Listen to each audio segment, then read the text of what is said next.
ராமானுஜதயாபாத்திரம் ஞானவைராக்யபூஷணம் ஸ்ரீமத்வேங்கடநாதார்யம் வந்தே வேதாந்ததேசிகம் லக்ஷ்மீநாதசமாரம்பாம் நாதயாமுனமத்யமாம் அஸ்மதாச்சாரியபர்யந்தாம் வந்தே குருபரம்பராம் யோ நித்யம் அச்சுதபதாம்புஜயுக்மருக்மவ்யாமோஹதஸ்ததிதராணி திருநாயமேனே अस्मद्गुरोर्भगवतोस्य दयैकसिन्धोः रामानुजस्य चरणौ शरणं प्रपद्ये माता पिता युवतयस्तनया विभूतिः सर्वं यदेव नियमेन मदन्वयानाम् आद्यस्य नः कुलपतेर्वकुलाभिरामं श्रीमत्तदङ्घ्रियुगलं प्रणमामि मूर्ध्ना भूतं सरश्च महदाह्वय भट्टनाथ श्रीभक्तिसार कुलशेखर योगिवाहान् भक्ताङ्घ्रिरेणुपरकाल यतीन्द्रमिश्रान् श्रीमत्पराङ्कुशमुनिं प्रणतोऽस्मि नित्यं कावेरी विरजासेयं वैकुण्ठं रङ्गमन्दिरं स वासुदेवो रङ्गेशः प्रत्यक्षं परमं पदम् अन्तर्ज्योतिर्किमपि यमिनाम् अञ्जनं योगदृष्टेः चिन्तारत्नं सुलभमिहन सिद्धिमोक्षानुरूपं दीनानाथव्यसनशमनं दैवतं दैवतानां दिव्यं चक्षुः श्रुतिपरिषदां दृश्यते रङ्गमध्ये भरताय परं नमोस्तु तस्मै प्रथमोदाहरणाय भक्तिभाजां यदुपज्ञम् अशेषतः पृथिव्यां प्रतितो रङ्गपति पादुका प्रभावः செங்கோலுடைய ஜகத்தையே ரட்சிக்கக்கூடிய ஜகத்துக்கெல்லாம் நாதனாக இருக்கக்கூடிய பகவான் செங்கோலுடைய ஜெகநாதனுடைய கோயிலில் ஆஸ்திகர்கள் காலங்கார்த்தால கூடியிருக்கீள். அத்தனை பேருக்கும் அடியனுடைய நமஸ்காரங்கள். உங்கள் பக்திக்கு பல்லாண்டு. இன்னைக்கு நாம் பார்க்கவிருப்பது ஸ்ரீரங்க க்ஷேத்திர மகாத்மியம். இப்போ நான் பேசுறது விழறதா காதில்? அடியனால் எவ்வளோ உங்கள் காதுக்கு ரீச் பண்ண முடியுமோ பண்ணிவிடுவேன். வெளியில் சத்தம் வந்து அதோட கலந்துட்டான்னு அது ஒன்றும் பண்ண முடியாது. நம்ம கர்மாவை அப்படி தான் தொலைக்கணும்னு அர்த்தம் வச்சுக்கணும். அதனால் அப்பேற்பட்ட ஸ்ரீரங்கத்தினுடைய வைபவத்தை காணவிருக்கிறோம். பொதுவாக பகவான் வந்து 5 நிலைகளில் இருக்கிறதா ஆகம சாஸ்திரம் சொல்கிறது. பர, வியூக, விபவ, அந்தர்யாமி, அர்ச்சைகள் 5 நிலை. இப்போ ஒரு ஜலம்னு எடுத்துட்டேன்னு வச்சுக்கோங்க. H2O வாட்டரை நீங்கள் எப்படிலாம் பார்க்கலாம்? சாலிடாக பார்க்கலாம். வீட்டில் அந்த குழுகுழு பெட்டிக்குள்ளே வச்சேன்னா அதுவே கட்டி தட்டி ஐஸாக மாறிடும். அதே ஜலம்தான் சாலிட் ஸ்டேட்டில் ஐஸாக இருக்குது. அடுத்தது அதுவே ஜலமாக இருக்கக்கூடிய தன்மையில் லிக்விட்டாக இருக்குது. அதுக்கு கீழே நீங்கள் அக்னியை மூட்டி விட்டு வெப்பம் சேர்த்தேன்னா அதுவே தான் வேப்பராக மாறிவிடுது, கேஷியஸ் ஸ்டேட். அதனால் ஜலம்ங்கிறது சாலிடாகவும் இருக்குது, ஜலம்ங்கிறது லிக்விடாகவும் இருக்குது, ஜலம்ங்கிறது கேஸாகவும் இருக்குது. இப்போ ஒருத்தர் அடிபட்டு கீழே விழறார். அப்போ என்ன பண்ணுவான்னா ஜலத்தை கொண்டு அலம்பி மேலே ஐஸ் கட்டியை வைப்பா. அப்படின்னா உடம்பில் ஏதாவது உபாதின்னு சொன்னால் அது தீருவதற்கு ஜலத்தினுடைய சாலிட் ஃபார்ம் வேணுமா இருக்குது, கட்டி தட்டின தன்மை வேணுமா இருக்குது. இதே ஒருத்தருக்கு தாகம் அப்படின்னா நான் அந்த கட்டியை கொடுத்தேனான்னு அவரால் ஒன்றும் பண்ண முடியாது, ஜலமாக தான் நான் கொடுக்கணும். மூணாவது, இந்த திருமுக அலங்காரங்களுக்கெல்லாம் போகிறோம் இல்லையா, அப்போது முக அலங்காரங்களுக்கெல்லாம் போகும்போது ஸ்டீம் அப்படின்னு இருக்கும். அந்த ஸ்டீமை வச்சு பண்ணாதான் மூஞ்சி பளபளபளான்னு நீலத்தோயத்த மத்தியஸ்தா வித்யுல்லேகேவ பாஸ்வரான்னு ஆச்சரியமாக அவர் காட்சி கொடுப்பார். அதனால் அழகுக்கு வேணும்னு நினச்சா கேஸ் வேணுமா இருக்குது, பருகுவதற்கு தீர்த்ததாகம்னா லிக்விட் வேணுமா இருக்குது, விழுந்தா அந்த இடம் சரியாகிறதுக்கு கட்டி சாலிட் வேணுமா இருக்குது. பெருமாளும் அதே மாதிரி 5 நிலையில் இருக்கார். பர, வியூக, விபவ, அந்தர்யாமி, அர்ச்சைகள். முதல் நிலை பரம் அப்படிங்கிற நிலை. அது என்னன்னா தத்விஷ்ணோஹோ பரமம் பதகும் சதா பஷ்யந்தி சூரையான்னு பரமபதத்தில் பகவான் சர்வலோகேஸ்வரன் அவன்தான் இருக்கின்றான் பர என்கின்ற நிலையில். ஆனால் அந்த நிலை வசத்தியான நிலை தான். எல்லாரும் மோட்சத்துக்கு போகணும்னு நினைக்கிறவா அந்த நிலைக்கு தான் போகணும்னு நினைக்கிறா. ஆனால் என்ன ஒரு கஷ்டம்னு பாருங்க, மோட்சத்துக்கு போனால்தான் அந்த நிலையை சேவிக்க முடியும், இல்லாட்டா முடியாது. அடுத்தா முதல் நிலை. ரெண்டாவது நிலை வியூகம். வியூகம்ங்கிறது தான் பகவான் பிரத்யும்னன், அனிருத்தன், சங்கர்ஷணன் இத்தியாதி பேர்களோடு இருந்து பூமியை சிருஷ்டித்து, உலகத்தை சிருஷ்டித்து, உலகத்தை ரட்சித்து, உலகத்தை அழித்து, மறுபடியும் உலகத்தை சிருஷ்டிக்கின்றான்.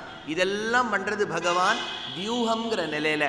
அதனால் அதில் தான் அனிருத்தனாய் உள்ளான், பிரத்யும்னனாய் உள்ளான், சங்கர்ஷணனாய் உள்ளான். ஆச்சா, மூணாவது நிலை, அதுக்கு தான் விபவம்னு பேர். விபவம்னா என்னென்னா, பகவான் மேலேந்து கீழே இறங்கி வந்தார்னா அதற்கு அவதாரம்னு பேர். ஒன்றுமே இல்லை, மேலேந்து கீழே இறங்கி வந்தால் அவதாரம், கீழேந்து மேலே போனால் பவதாரம்னு பேர். அதனால் பகவான் மேலேந்து கீழே இறங்கி வரார், அவதாரம்னு பேர். இதுதான் வடமொழியில் அவதாரத்துக்கு இருக்கக்கூடிய அர்த்தம். ஒருத்தராத்துக்கு போகிறோம், அந்த சுவாமி இருக்கார், அந்த சுவாமி கிட்ட கேட்குறோம், சுவாமி உனக்கு ஒரு பிள்ளை இருக்கான்னு கேள்விப்பட்டேனே, அவன் எங்கே அப்படின்னு நம்ம எங்கே கேட்டு முடிக்கிறதுக்குள்ளே அந்த பிள்ளை கதவு மேலேருந்து கீழே குதிக்கிறது. அப்பா சொல்கிறார், இதுதான் என்னுடைய அவதாரம் சொல்கிறார் இல்லையா. அவதாரம்னா என்ன, மேலேருந்து கீழே குதிச்சிருக்கான், அதனால் அவதாரங்கிற பேர் வந்துடுத்து. பகவான் என்னெல்லாம் அவதாரம் பண்ணார்? அதிமானுஷ ஷீலவிருத்த வேஷைஹி அதிவிருத்தாமர விக்ரம பிரதாபைஹி அதிலங்கித சர்வலோக சாமியம் வரையே வைஷ்ணவ வைபவாவதாரம்னர். பெருமாள் அவதாரங்கள் எடுத்தார். ராமனாய் பிறந்தான், ராமனாய் வளர்ந்தான், ராமனாய்த்தான் ராவணனை கொன்று முடித்து சீதையோடு வாழ்ந்தான். கீர்வாணைர் அர்த்தியமானோ தசமுக நிதனம் கோசலேஸ்வருஷ்ய சுங்கே புத்ரீயாமிஷ்டிமிஷ்ட்வா ததுஷு தசரதாக்ஷ்மாப்ருதோ பாயசாக்ரியம் தத்புக்த்வா தத் புரந்திரீஷ்வபி த்ரிஷு சமம் ஜாதகர்பாசு ஜாதோ ராமஸ்துவம் லக்ஷ்மணேன ஸ்வயமத பரதே நாபி சத்ருக்ன நாம்னா. தெரிவிச்சார் நாராயண பட்டதிரில் நாராயணியத்தில். பெரியவாச்சான் பிள்ளை ரொம்ப அழகாக சொன்னார். திருமடந்தை மண்மடந்தை இருவாலும் திகழ நலமெந்தமில்லதோர் நாட்டில் பேரின்பத்து அடியரோடு தனிக்கோல் செல்ல வீற்றிருக்கும் அயர்வரும் அமரர்கள் அதிபதியான அணியார்பொழில் அரங்கநகரப்பன் அலைநீர் கடலுள் அழுந்தும் நாவாய்ப்போல் ஆவாரார் துணையென்று நல்லமரர் துயர்த்தீர வல்லரக்கர் வாழ்வை பாழ்படுக்க வெண்ணி கல்லை பெண்ணாக்கி வாழால் சிறையறுத்து மைதிலியை மனம் புணர்ந்துன்னு பாசுரப்படி ராமாயணத்தில் அதே ராமாயணத்தை எடுத்து சொல்கிறார் சுவாமி தேசிகன். ஜெய ஜெய மகாவீர மகாதீர தௌரேய தேவாசுர சமர சமய சமுதித நிகில நிர்ஜர நிர்தாரித நிரவதிக மாஹாத்மிய தசவதன தமித தைவத பரிஷத அபியர்த்தித தாசரதி பாவத் தினகர குல கமல திவாகர திவிஷத அதிபதி ரண சகச்சரண சதுர தசரத சரமஸ்ரண விமோச்சன கோசலசுதா குமாரபாவ கஞ்சுகித காரணாகார கௌமார கேளி கோபாயித கௌஷிகாத்வர ரணாத்வர துரிய பவ்ய திவ்யாஸ்திர பிருந்தவந்தித ಪ್ರಣತ ಜನ ವಿಮತ ವಿಮತನ ದುಲ್ಲಳಿತ ದೊಲ್ಲಳಿತ ತನುತರ ವಿಶಿಕ ವಿತಾಡನ ವಿಗಡಿತ ವಿಶರಾರು ಶರಾರು ತಾಟಕ ತಾಟಕೇಯ ಜಡ ಕಿರಣ ಶಕಲ ಧರ ಜಟಿಲ ನಟಪತಿ ಮಕುಟ ತಟ ನಟನ ಪಟು ವಿಬುಧ ಸರಿದತಿ ಅತಿ ಬಗುಳ ಮಧುಗಳನ ಲಲಿತ ಪದ ನಳಿನ ರಜ ಉಪಮೃದಿತ ನಿಜ ವೃಜಿನ ಜಹದುಪಳ ತನುರುಚಿರ ಪರಮ ಮುನಿವರ ಯುವತಿನುತ. ரகுவீர கத்தியத்தில் அதே ராமாயணத்தை சுருக்கி சொல்கிறார் சுவாமி தேசிகன். அதனால் தமிழ்லையும் உண்டு, வடமொழியிலையும் உண்டு, கன்னடத்துலேயும் உண்டு, தெலுங்குலேயும் உண்டு, எது உண்டு? ராமாயணம் உண்டு. ராமாயணம் யாரை பற்றி? அவதாரமாய் ராமன் வந்ததை பற்றி. அதனால் பகவான் தான் ராமனாக வந்தான், அதே பகவான் கண்ணனாக வந்தான். ரொம்ப அழகாக தேசிகன் சாதிச்சார். வந்தே விருந்தாவனச்சரம் வல்லவீஜன வல்லபம் ஜெயந்தி சம்பவந்தாம வைஜெயந்தி விபூஷணம். ஆச்சரியமான பகவான் வந்தார். ஆதிசங்கர் பகவத் பாதர் சொன்னார், வசுதேவ சுதம் தேவம் கம்நானூர மர்தனம் தேவகி பரமானந்தம் கிருஷ்ணம் வந்தே ஜெகத்குரும். அப்பேற்பட்ட கண்ணன் வந்தான், விளையாடினான், சென்றான். இதெல்லாம் இந்த அவதாரங்கள்லாம் இருக்கு பாருங்க, அதுக்கு தான் மூணாவது நிலை விபவம்னு பேர். அதனால் முதல் நிலை பரம், ரெண்டாவது நிலை வியூகம், மூணாவது நிலை விபவம். ஆனால் விபவத்துக்கு என்ன ஒரே ஒரு டிஸ்அட்வான்டேஜ்னா, ராமரா வந்தார், வாழ்ந்தார், கிளம்பி போயிட்டார். கிருஷ்ணரா வந்தார், வாழ்ந்தார், கிளம்பி போயிட்டார். இப்போ இப்படிலாம் கிளம்பி கிளம்பி போனால் நம்ம அந்த காலத்தில் இருந்தோமான்னு தெரியல. இருந்திருந்தால் நமக்கு மோட்சம் கிடச்சி இந்த நாய்க்கு பிறந்திருக்க மாட்டோம், ஒன்றும் இருந்திருக்க மாட்டோம். இருந்திருந்தாலும் பகவானை வெறுத்து வாழ்ந்திருப்போம், அதனால் மோட்சம் கிடைக்கல. மூணாவது நிலை விபவம். நாலாவது நிலை ஹார்தம். ஹார்தம்னா அந்தர்யாமின்னு அர்த்தம். ஒத்தொருத்தருக்குள்ளேயும் பகவான் இருக்கார். உங்களுக்குள்ளே இருக்கா மாதிரி எனக்குள்ளே இருக்கார், மைக்குக்குள்ளே இருக்கா மாதிரி நாய்க்குள்ளே இருக்கார், நாய்க்குள்ளே இருக்கா மாதிரி சிங்கத்துக்குள்ளே இருக்கார், சிங்கத்துக்குள்ளே இருக்கா மாதிரி கரப்பாம்பூச்சிக்குள்ளே இருக்கார், கரப்பாம்பூச்சிக்குள்ளே இருக்கா மாதிரி பிரம்மாக்குள்ளே இருக்கார். அதனால் பிரம்மாக்குள்ளே எப்படி இருக்காரோ அப்படியே தான் கரப்பாம்பூச்சிக்குள்ளே இருக்கார். அதனால தான் தியாகராஜர் சொன்னார், చీమలో బ్రహ్మలో శివకేశ వదులలో ప్రేమ మీద చీమలో. తెలుగులో చీమ అంటే యాంట్ కదా, ఎరుంబుకి தானே చీమ అంట చెప్తారు. చీమలో బ్రహ్మలో, எறும்புலேருந்து பிரம்மா வரைக்கும் பகவான் இருக்கான்னுட்டார். பெருமாளை பொறுத்த வரைக்கும் பிரம்மாவும் ஒன்று தான், எறும்பும் ஒன்று தான். அதனால் அத்தனை பேருக்குள்ளேயும் இருக்கார். அதுக்கு அந்தர்யாமின்னு பேர். ஆனால் அந்தர்யாமியாக இருந்தாலும் நமக்கு உதவுறதுன்னு கொஞ்சம் கஷ்டம். யோசிச்சு பாருங்களேன். ஒருத்தர் இன்னொருத்தர்கிட்ட போய் கேட்குறார், சுவாமி கொஞ்சம் தீர்த்தம் கொடுக்குறீங்களா? அதுக்கு அவர் சொல்கிறார், உள்ள ஜலம் எவ்வளவு இருக்குது, நீங்கள் ஒரே ஒரு பைப் எடுத்துன்னு வாங்கோ, தோண்டி விடலாம், தோண்டி கீழே ஒரு 10 அடி ஆழத்தில் போனால் ஜலம் கிடைக்கும், கொடுத்துட்றேன்னு சொல்கிறார். தாகம்னு ஒருத்தன் வந்தால், நீ பூமிக்கு வா, பைப்பை போடு, தோண்டு, ஜலத்தை எடுக்கலாம்னா அவர் போயிடுவார். அந்த மாதிரி பகவான் எங்கே இருக்காருன்னா, ஹிருதயத்துக்குள்ள 101 நாடிகளுக்கு நடுவில் கவிழ்த்து வச்ச தாமரைக்குள்ள ஜீவாத்மா பக்கத்தில் சுசூக்ஷ்மமாக பரமாத்மா இருக்கார். நன்னா தெரிஞ்சாலே நமக்கு புரிய மாட்டேங்கிறது. இல்லை வேறு சூக்ஷ்மமாலாம் உள்ளே போயிட்டான்னா சுத்தம். அதனால் 4வது நிலை அந்தர்யாமி. முதல் நிலை என்ன? பரம். 2வது நிலை என்ன? வியூகம். 3வது நிலை விபவம். 4வது நிலை அந்தர்யாமியான ஹார்தம். 5வது நிலைதான் நமக்காக உதவுகின்றான் பகவான். அன்னைக்கு ராமரா இருந்தார், இன்னைக்கு யாரா இருக்கார்? அதே வைத்திய வீரராகவனாய் திருயவ்வளூர்ல இருக்கார். அதே விஜயராகவனாய் திருப்புட்குழியில் இருக்கார். ராமனா பத்ராச்சலத்தில் இருக்கார். ராமனா வடுவூரில் இருக்கார். ராமனா மதுராந்தகத்தில் இருக்கார். ராமனா தில்லை வளாகத்தில் இருக்கார். ராமனாத்தான் நீங்கள் கேரளத்தில் திருப்பரையார்னு ஒரு இடம் உண்டு, திருச்சூர் பக்கத்தில். ராமனா இருக்கார். ராமனா இருக்கக்கூடிய இடங்கள்லாம் இது. அன்னைக்கு கிருஷ்ணரா இருந்தாரே, கிருஷ்ணரா இருக்கார். எங்கே கிருஷ்ணரா இருக்கார்? மன்னார்குடியில் கிருஷ்ணரா இருக்கார். இப்போ அந்த ஊரை பற்றியும் நம்ம தெரிஞ்சுக்கிறோம் இல்லையா தமிழகத்தில். அதனால் மன்னார்குடியிலையும் இருக்கார் ராஜகோபாலனாய். அதே மாதிரி பார்த்தேன்னா மன்னார்குடி ராஜகோபாலனை தவிர்த்து நீங்கள் பார்த்தேன்னா கிருஷ்ணராய் உடுப்பியில் இருக்கார். கிருஷ்ணரா குருவாயூரில் இருக்கார். கிருஷ்ணரா கோகுலத்தில் இருக்கார். கிருஷ்ணரா துவாரகையில் இருக்கார். கிருஷ்ணரா கோவர்தனத்தில் இருக்கார். கிருஷ்ணரா விருந்தாவனத்தில் இருக்கார். அத்தனை இடங்கள்லையும் கிருஷ்ணரா இருக்கார். பெருமாள் வைகுண்டத்தில் இருக்காப்புல எங்கே இருக்கார்? ஏன் நம்ம ஜெகநாத பெருமாள் நம்ம ஊரில் இல்லையா? ஆச்சரியமாக காட்சி கொடுக்குறார். வேற எங்கே இருக்கார்? ஸ்ரீரங்கத்தில் இருக்கார். திருக்குடந்தையில் இருக்கார். இப்போ இவ்வளவு திவ்ய தேசங்களில் இருக்கார் இல்லையா? ஆறுறதில்ல, அசங்கிறதில்ல, வளர்றதில்லை. யாராவது சுவாமி 10 வருஷத்துக்கு முன்னாடி போனேன், நன்னா குழு குழுன்னு இருந்தார் ரங்கநாதர் பார்க்கறதுக்கு, இப்போ மெலிஞ்சுட்டார் சொல்றதில்லை. அவிகாராய சுத்தாய நித்யாய பரமாத்மனேன், எப்போவுமே ஒரு விதமான விகாரமும் அடையாமல் எப்பொழுதுமே இருக்கின்றபடி இருக்கின்றான். அதுக்கு அர்ச்சா அப்படின்னு பேர் அந்த நிலைக்கு. அதனால் பர வியூக விபவ அந்தர்யாமி அர்ச்சைகள். அந்த அர்ச்சாவதாரங்களில் எவ்வளவோ திவ்யதேசத்தில் இருக்கார். கோயம்புத்தூர்லேயே ஏகப்பட்ட பெருமாள் கோவில், அத்தனை கோவிலையும் பகவான் எழிலோட காட்சி அளிக்கின்றார். வட திவ்யதேசம், பாண்டிய நாடு, தொண்டை நாடு, சோழ நாடு, மலை நாடு, நடுநாடுன்னு பல திவ்யதேசங்கள்ல இருக்கார்.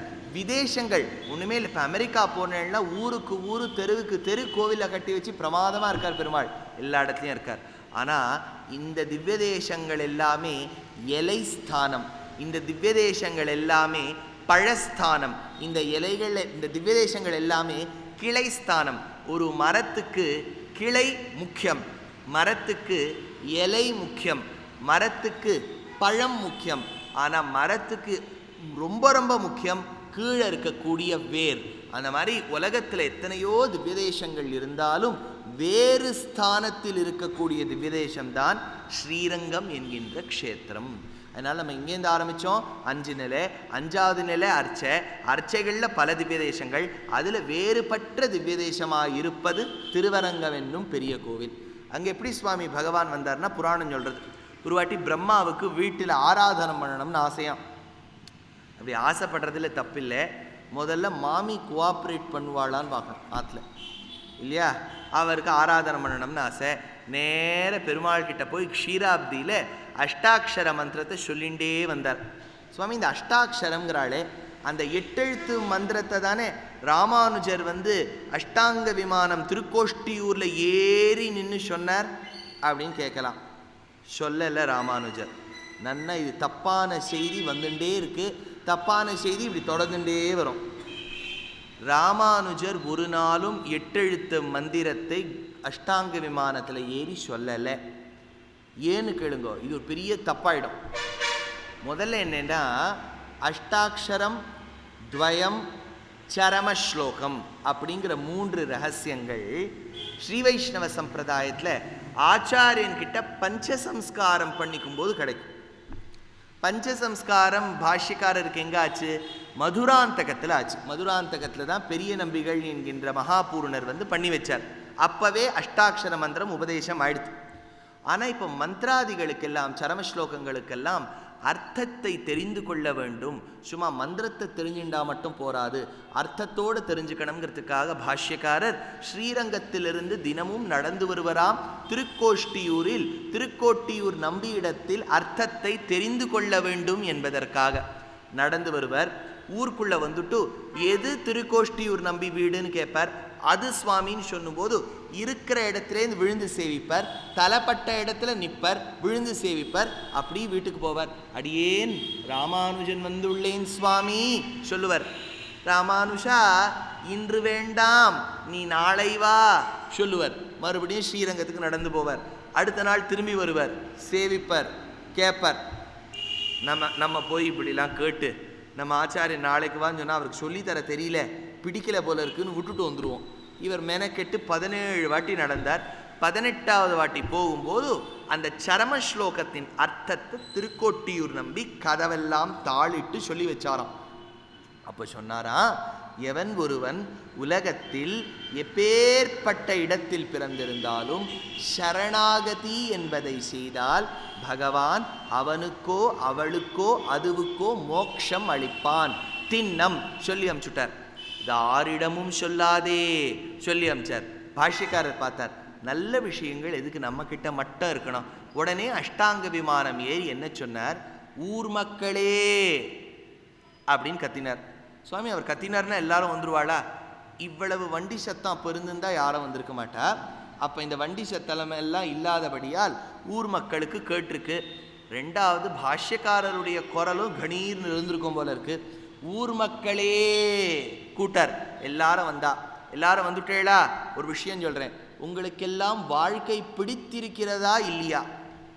சில பேர் ரொம்ப பிடிச்சிருக்கு அப்படின்னா இங்கே கிளம்பிடுங்கன்னு விட்டார். பாக்கி இருக்கவா சொன்னா பிடிக்கவே இல்லை சுவாமி. ஏன் பிடிக்கலை? சாமி இங்கே இருக்கவே பிடிக்கல, பெருமாள் கிட்ட போனால் போகிறோன்ருக்கு இருக்கு இல்லையா? நான் ஒரு வழி சொல்கிறேன், சரணாகதி பண்ணுங்கோ, ஆச்சாரியன் கிட்ட போய் சரணாகதி பண்ணுங்கோ, நிச்சயமாக உங்களுக்கு மோட்சம் நிச்சயம். அது சொல்லும்போது தான் திருக்கோட்டியூர் நம்பி வந்து கேட்டார், நான் தான் உங்ககிட்ட சொன்னேனே யார்கிட்டையும் சொல்லக்கூடாதுன்னு. எப்படி சொன்னேன்?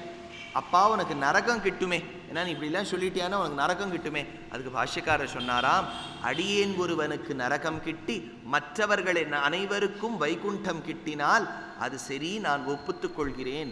அப்போதான் அவருக்கு தோணித்தா, ஜகத்துக்கு ஆச்சாரியன் இவனோ, என் எம்பெருமானோ நீ எம்பெருமானாரேங்கிற பேர் பாஷ்யக்காரருக்கு வந்து. இதில் என்ன கவனிங்கோ, அவர் மந்திரத்தெல்லாம் அங்கே சொல்லவே இல்லை. பிடிச்சிருக்கா வாங்கோ, வாழ்க்கை வெறுத்திருக்கா வாங்கோ, மோட்சம் வேணுமா வாங்கோ, ஆச்சாரியன்கிட்ட சரணாகதி பண்ணுங்கோ, இதை தான் சொன்னார். அஷ்டாட்சர மந்திரத்தை சொல்லி எல்லாருக்கும் ஞானம் வருதா இருந்தால் இப்போல்லாம் ஒரு ஆடியோ பாக்ஸ் ஒன்று கிடைக்கிறது, அதில் மந்திரம் ஓடிண்டே இருக்கும். அந்த மந்திரத்தை நீங்கள் போடுங்கோ, போட்டுட்டு நமக்கெல்லாம் உடனே ஞானம் பிறந்துடுறதான்னு பார்த்துங்கோ. நமக்கு அப்படிலாம் ஒன்றும் பிறக்கிறாப்புல இல்லை. அதனால் பாஷ்யக்காரர் ஒரு நாளும் அப்படி சொல்லலை. அதனால் பிரம்மா என்ன பண்ணாராம், பெருமாளுடைய அஷ்டாட்சர மந்திரத்தை தான் ஜபித்து கொண்டே வாழ்ந்தார்.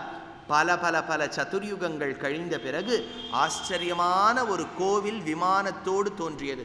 பிரணவாகார விமானம். விமானத்தின் கீழே இருக்கக்கூடிய சயனித்து சேவை சாதிக்கக்கூடிய பெருமாள், பெரிய பெருமாள், உற்சவமூர்த்தி, அழகிய மணவாளன். ஆச்சரியமாக தோன்றித்து கடல்லேருந்து பிரம்மா ஆற்றுக்கு எடுத்துன்னு போயிட்டார். இப்போ ஆற்றுல தினம் சந்தனத்தை தேய்ச்சி பெருமாளுக்கு ஆராதனை பண்ணி, அத்தை இடித்து ஆராதனை பண்ணி, இந்த பாத்திரத்தெல்லாம் சரஸ்வதி மாமி தேய்க்கணும்.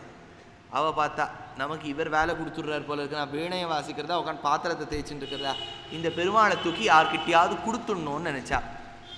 அது பல பேர் ஆற்றுல அது வழக்கம் உண்டு. நிறைய படங்கள் வாங்கிடுவா, எங்கே வைக்கிறதுன்னு தெரியாது, யாராவது ஆற்றுக்கு வந்து அவள்கிட்ட தூக்கி கொடுத்துருவா. அதனால் எங்கே கொடுக்குறதுன்னு யோசிச்சா. அப்போ தான் அயோத்தியா என்னும் ஊரில் ஆண்டு வந்த மன்னர்கள் இக்ஷ்வாகு அப்படின்னு ஒரு ராஜா. இக்ஷ்வாகு ராஜா தவம் செய்தான் பிரம்மாவை நோக்கி. பிரம்மா சொன்னார், என்ன பக்தி என்ன பக்தி, என்கிட்ட ஆச்சரியமான விமானம், விமானத்தின் கீழே காயத்ரி மண்டபம், காயத்ரி மண்டபத்துக்குள்ளே பெரிய பெருமாள், பெரிய பெருமாளுக்கு முன்பு அழகிய மணவாளன், இத்தனை பேரும் இருக்கா, இவாளை நீ ஏழை பண்றியான்னு கேட்டார்.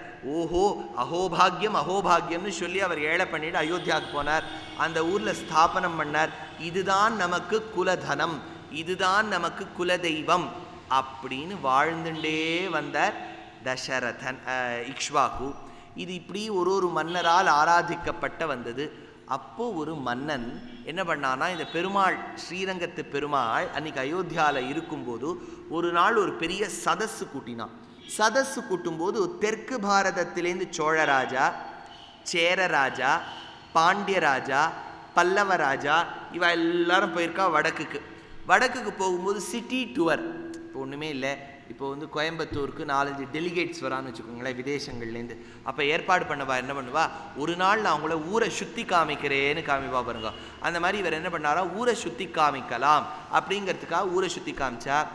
சோழ ராஜாவுக்கு தர்மவர்மா அப்படின்னு பேர்.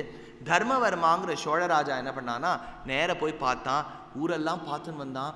அப்போ தான் இந்த ரங்கநாதர் விமானத்தோடு ஏழு இருக்கிறது தெரியறது. ரொம்ப அழகாக இருக்கார் பெருமாள். திருப்பியும் அயோத்தியா நரேசன் அந்த ராஜாவின் அரண்மனைக்கு போனார். அப்பா நீ எனக்கு ஒரு கிஃப்டும் கொடுக்க வேண்டாம், அந்த பெருமாளையும் கோவிலையும் விமானத்தையும் கொடுத்துருன்னா. ஐயோ என்னால் கொடுக்க முடியாதுன்னா. தர்மவர்மாக்கு ஒரே வருத்தம், இந்த பெருமாள் உபய காவேரி மத்தியத்தில் நம்ம ஊரில் வந்து இருக்கணுங்கிறதுக்காக நேர அந்த சோழராஜா தமிழகத்தில் திருச்சிராப்பள்ளி பக்கத்தில் அகண்ட காவேரிக்கும் கொள்ளிடத்துக்கும் நடுவில் இருக்கக்கூடிய சேஷபீடம் என்கின்ற பீഠத்தின் மீது அமர்ந்து கொண்டு தியானமும் தவமும் செய்து கொண்டு வந்தார். இது ஒரு பக்கம் அப்படியே வச்சுக்கோங்க. இப்படி அந்த அயோத்தியாவில் இருந்த மன்னவனின் பரம்பரை தொடர்ந்துட்டே வருது. அஜன் அப்படிங்கிற மகாராஜா, அஜனுக்கு பிள்ளைதான் தசரதன் அப்படின்னு பேர். ஏன் தசரதன்னு பேருன்னார், 10 திக்குகளிலும் தன்னுடைய ரதத்தை செலுத்தக்கூடிய சாமர்த்தியம் படைத்த மன்னவன் தசரதன். தசனா 10, ரதம்னா ரதம். அதனால அப்பேற்பட்ட தசரத சக்கரவர்த்திக்கு பத்னிகள். அந்த பத்னிகளில் தான் கௌசல்யா, கைகேயி, சுமித்ரா என்கின்றவர்கள் பிரதானமான பத்னிகள். அவளுக்கு புத்திர பிராப்தி வேணும்னு ஆசை. அஸ்வமேதம் பண்ணா. அஸ்வமேதமான கையோட புத்திரகாமேஷ்டின்னு ஒரு யாகம் பண்ணா. அப்பதான் அக்னியிலிருந்து ஒரு புருஷன் தோன்றினான். தோன்றிய புருஷன் அப்படியே அந்த பாயசத்தை ஒரு ஸ்வர்ண பாத்திரம், கோல்டு பாட் மேலே பார்த்தேன்னா சில்வர் லிட், வெள்ளி மூடியால் மூடிக்கொண்டு வந்தான். இந்த பாயசத்தை அவர் டிஸ்ட்ரிபியூட் பண்ணார். 50% கௌசல்யாவுக்கு, 25% சுமித்ராவுக்கு, 12.5% கைகேயிக்கு, விஞ்சின 12.5% மறுபடியும் சுமித்ராக்கு. அதனால 4 குழந்தைகள் பிறந்திருக்கா.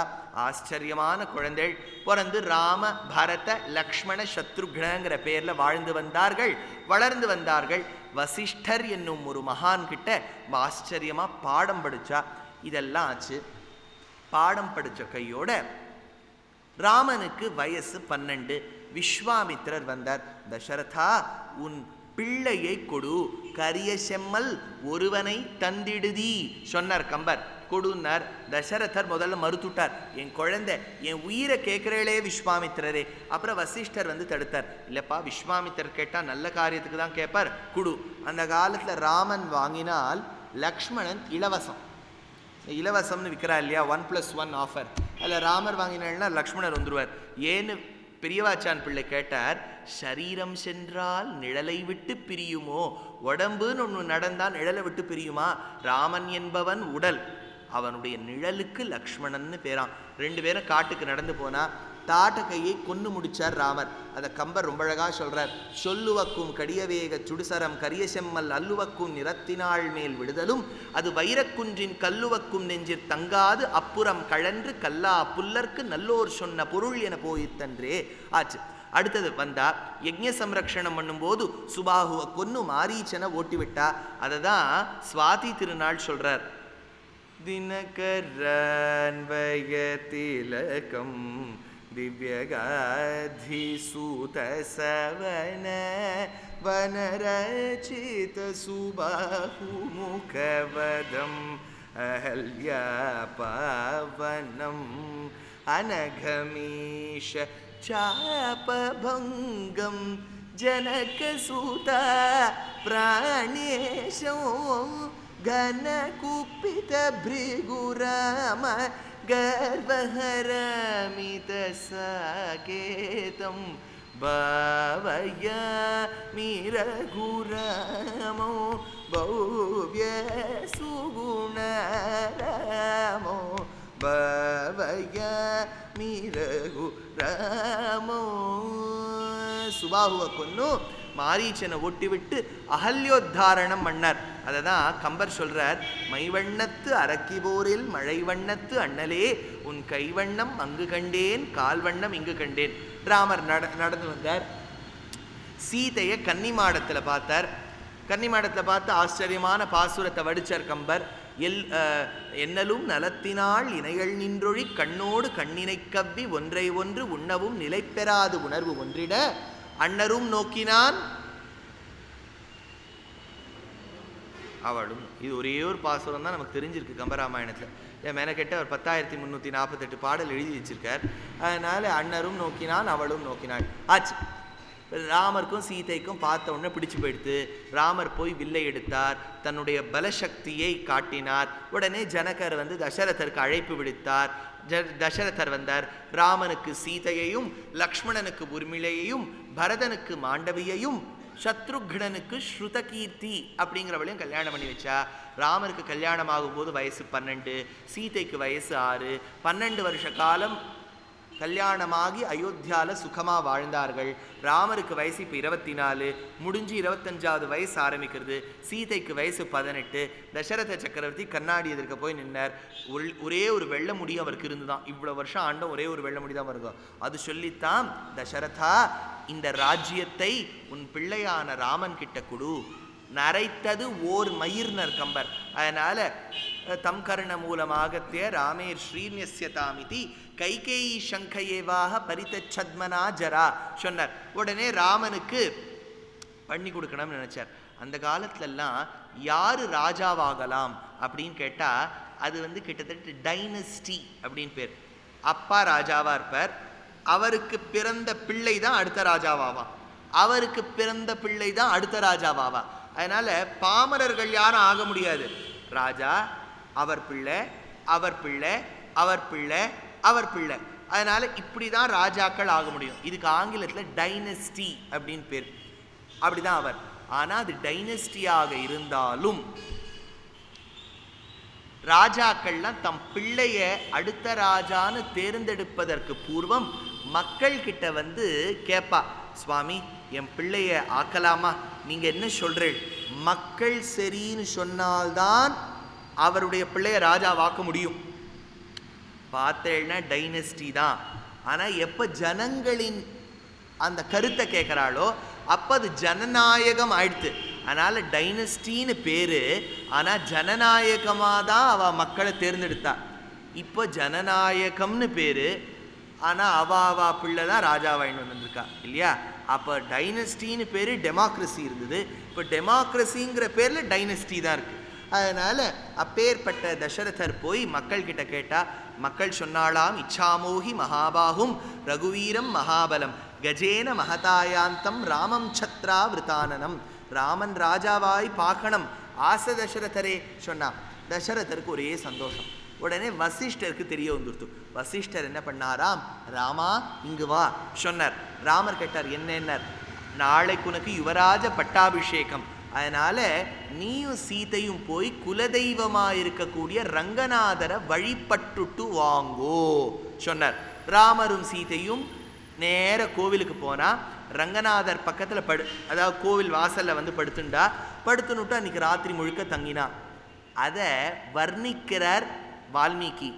சகபத்னியாம் விசாலாக்ஷ்யாம் நாராயணம் உபாகமது. தன்னுடைய பத்னியாயிருந்த சீதை. சீதைக்கு என்னெல்லாம் பேர் இருக்கு? சுவாமி கார்த்தால எழுந்து நாங்கள் வந்து வேலையெல்லாம் முடிச்சுட்டு வந்திருக்கிறதே பெரிய விஷயம். நீர் ஆரம்பிச்சுட்டு இப்படலத்தை அவளுக்கு பேர் என்ன, இவளுக்கு பேர் என்ன? என்ன பேர்? ஜானகி, அப்புறம் மைதிலி, அப்புறம் வைதேகி, அப்புறம் சீதா, அப்புறம் காஞ்சனா, விசாலாட்சி. பாருங்க டக்குனா விசாலாட்சி, அப்புறம் மைதிலி. திருப்பி திருப்பி அதே பேருக்கு வந்துடுத்து. இப்போ மைதிலி ஆயிடுத்து, 1 ரவுண்ட் ஆயிடுத்து மைதிலி. சரி, மைதிலி மிதிலா நகரத்தை சேர்ந்தபடியால் மைதிலி. விதேகம் அப்படிங்கிற நாட்டை சார்ந்தபடியால் வைதேகி. ஜனகனுடைய புத்திரி பெண்ணானபடியால் ஜானகி. கலப்பையின் நுனியிலிருந்து பிறந்ததால் தாசி அப்படிங்கிறது மருவி சீதா அப்படின்னு ஆயிடுச்சு. ஆச்சா, ராமபத்னி, தசரதனுக்கு மனாட்டு பெண். இவ்வளோ பேர் இருக்கா? இதையெல்லாம் விட்டுட்டு அவர் சொன்ன நாமத்தை சொல்றார் வால்மீகி. சகபத்னியாம் விசாலாக்ஷியாம். சீதையை விசாலாட்சிங்கிற. சுவாமி விசாலாட்சிங்கிறது காசியில் இல்லையான்னு கேட்டால், விசாலாட்சினா யாருக்கெல்லாம் பெரிய கண்ணு இருக்கோ அவளுக்கெல்லாம் விசாலாட்சின்னு பேர். ஏன்னா கண்ணை வச்சு தான் அந்த காலத்தில் ஒருவனோ ஒருவளோ அழகா அழகியான்னு சொல்லுவாளாம். கண்ணை எப்படி இருக்கணும்னார், கடியவாகி புடை பறந்து மிளிர்ந்து செவ்வரிவோடி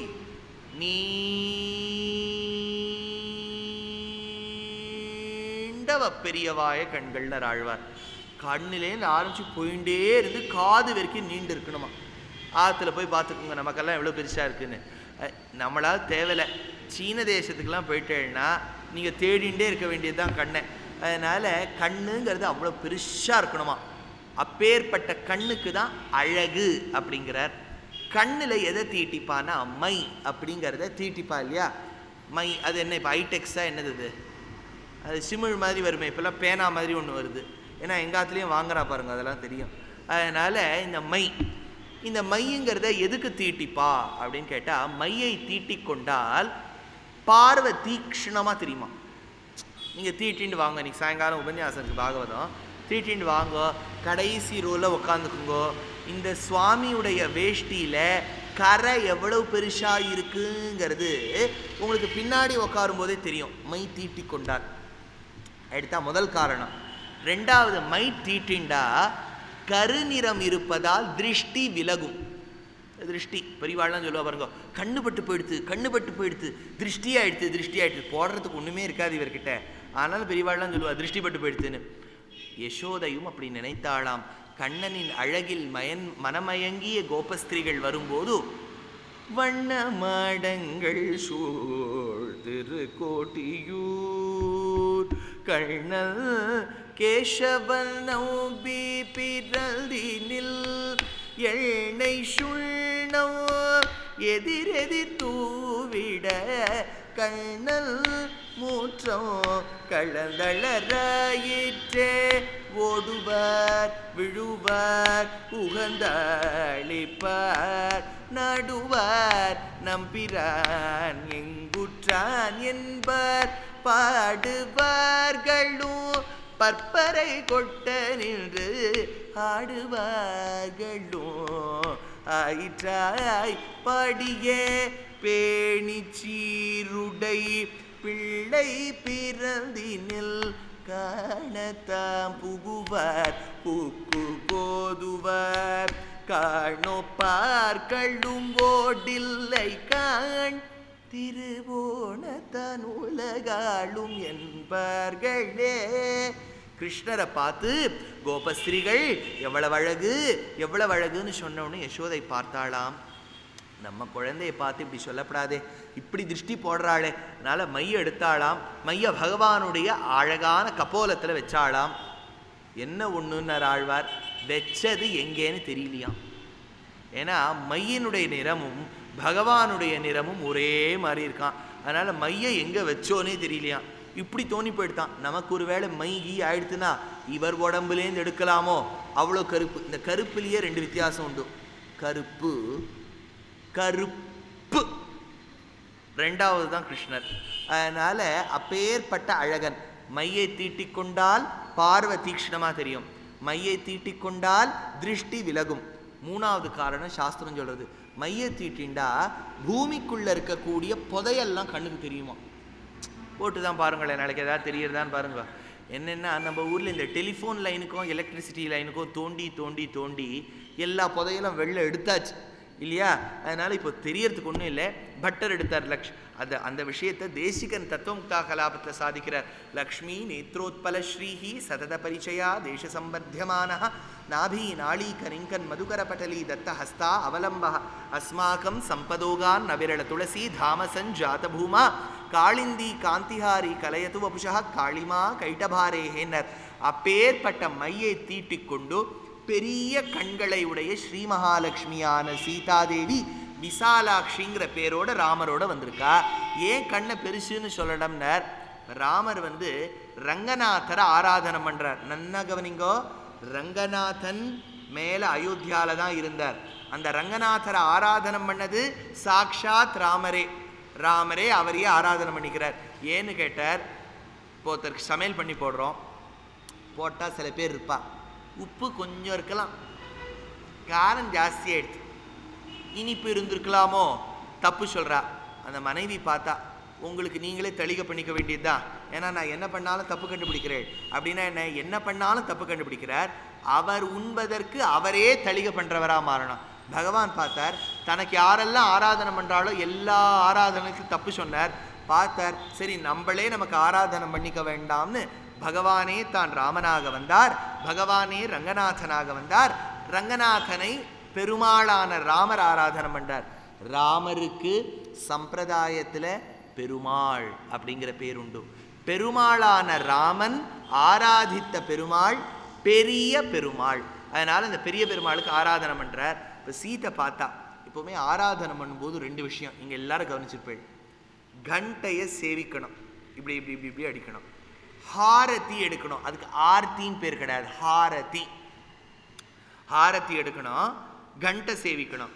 கண்டை சேவிச்சுட்டு ஹாரதி எடுக்கப்படாது, ஹாரதி எடுத்துட்டு கண்டை சேவிக்கப்படாது. ரெண்டுத்தையும் ஒன்றா பண்ணணும். இது ஆடணும், இது ஆடணும், இது சுழணும். புரியுறதா? அப்படின்னா இது சுத்தணும், இது ஆடணும் இல்லையா? இது பல பேருக்கு நடக்கவே நடக்காது. இது சுத்தும், இது ஆடும். சீதை பார்க்கறா, என்னமா தான் இவர் ஆராதனை பண்றாருன்னு பார்க்கலாம்னு பார்த்தா, என்ன அழகா ராமர் ஆராதனை பண்றார். அப்பதான் தோணித்தான், எல்லாத்துலயும் இவர் கெட்டிக்காரரா இருக்காரே. ஆச்சரியத்துல கண்ணு பெருசாயி விசாலாட்சியா ஆயிட்டாளாம் சீதை. ஓர் அர்த்தம் சொல்றா. ரெண்டாவது அர்த்தம், ராமர் ஆராதனம் பண்ணுவது பெரிய பெருமாளான ரங்கநாதனை. சீதை பார்க்கறா, அழகா இருக்கார் ராமர். ராமரை பார்த்த கையோட ரங்கநாதரை பார்க்கறா, ஐயோ இவர் அதுக்கு மேல அழகா இருக்காரே. அவரை பார்த்த கையோட ராமர் கிட்ட வரா, இவரும் தான் அழகா இருக்கார். சொல்லவே முடியலையா யார் அழகுன்னு. சொல்லவே முடியாத தன்மை ஆச்சரியப்பட்டு கண்ணு பெருசாயிடுதான். சகபத்னியாம் விசாலாக்ஷியாம் நாராயணம் உபாகமத்து. அதனால ரங்கநாதரை முதல்ல ஆராதனம் பண்ணது பிரம்மதேவன், அடுத்தது இக்ஷ்வாக்கு வம்சத்தில் வந்த ஒரு ராஜா அஜன், தசரதன், இப்போது ராமன். ராமர் காட்டுக்கு சென்றார், ராவணனை ஜெயிச்சார், அக்னி பரீட்சை பண்ணார், மறுபடியும் எல்லாரும் புஷ்பக விமானம் ஏறி அயோத்தியாவுக்கு வந்தார். அயோத்தியாவுக்கு வரும்போது தான் ஒருத்தரா வரா, ராமா கங்க்ராச்சுலேஷன்ஸ் அப்படின்னு சொல்றார். அப்போ ராமர் பார்த்தார், நீங்கள் எனக்கு ரொம்ப உதவி பண்ணிருக்கள், அதனால பிடிங்கோ அப்படின்னு கிஃப்டை கொடுக்குறார். கடைசியில் விபீஷணன் வந்தான். விபீஷணன் வரும்போது பகவான் கேட்டார், நீ என்னம்மா எனக்கு கைங்கரியம் பண்ணியிருக்க விபீஷணா, உனக்கு என்ன வேணும் சொல்லு. அப்பா, உங்கள் ஊரில் ரங்கநாதன் ஒரு பெருமாள் இருக்கிறே விமானத்தோட, அந்த பெருமாளை எனக்கு கொடுத்துரு. போன ராஜா மாதிரி கொடுக்க மாட்டேன்னு சொல்லலை. ராமன் அர்த்திதார்த்த பரிதான தீட்சிதன், கேட்டதை யார் கேட்குறாளோ அவள் கொடுத்துருவார். நேர விமானத்தோட ஏழை பண்ணிக்கோ, பெருமாளோட ஏழை பண்ணிக்கோன்னு சொல்லி அனுப்பிச்சுட்டார். விபீஷணன் தலையில் சுமந்து கொண்டு தெற்கா வரான். தெற்குக்கு வரும்போது அனுஷ்டானத்துக்கு சமயமாயிடுத்து. அப்போதான் உபய காவேரி மத்தியத்தில் அழகான ஒரு அந்த சேஷபீட்டத்துக்கு மேலே பகவானை வச்சான். நேர போய் ஆராதனம் பண்ணிட்டு வரத்துக்குள்ளே பார்த்தா பெருமாளை நகர்த்த முடியல.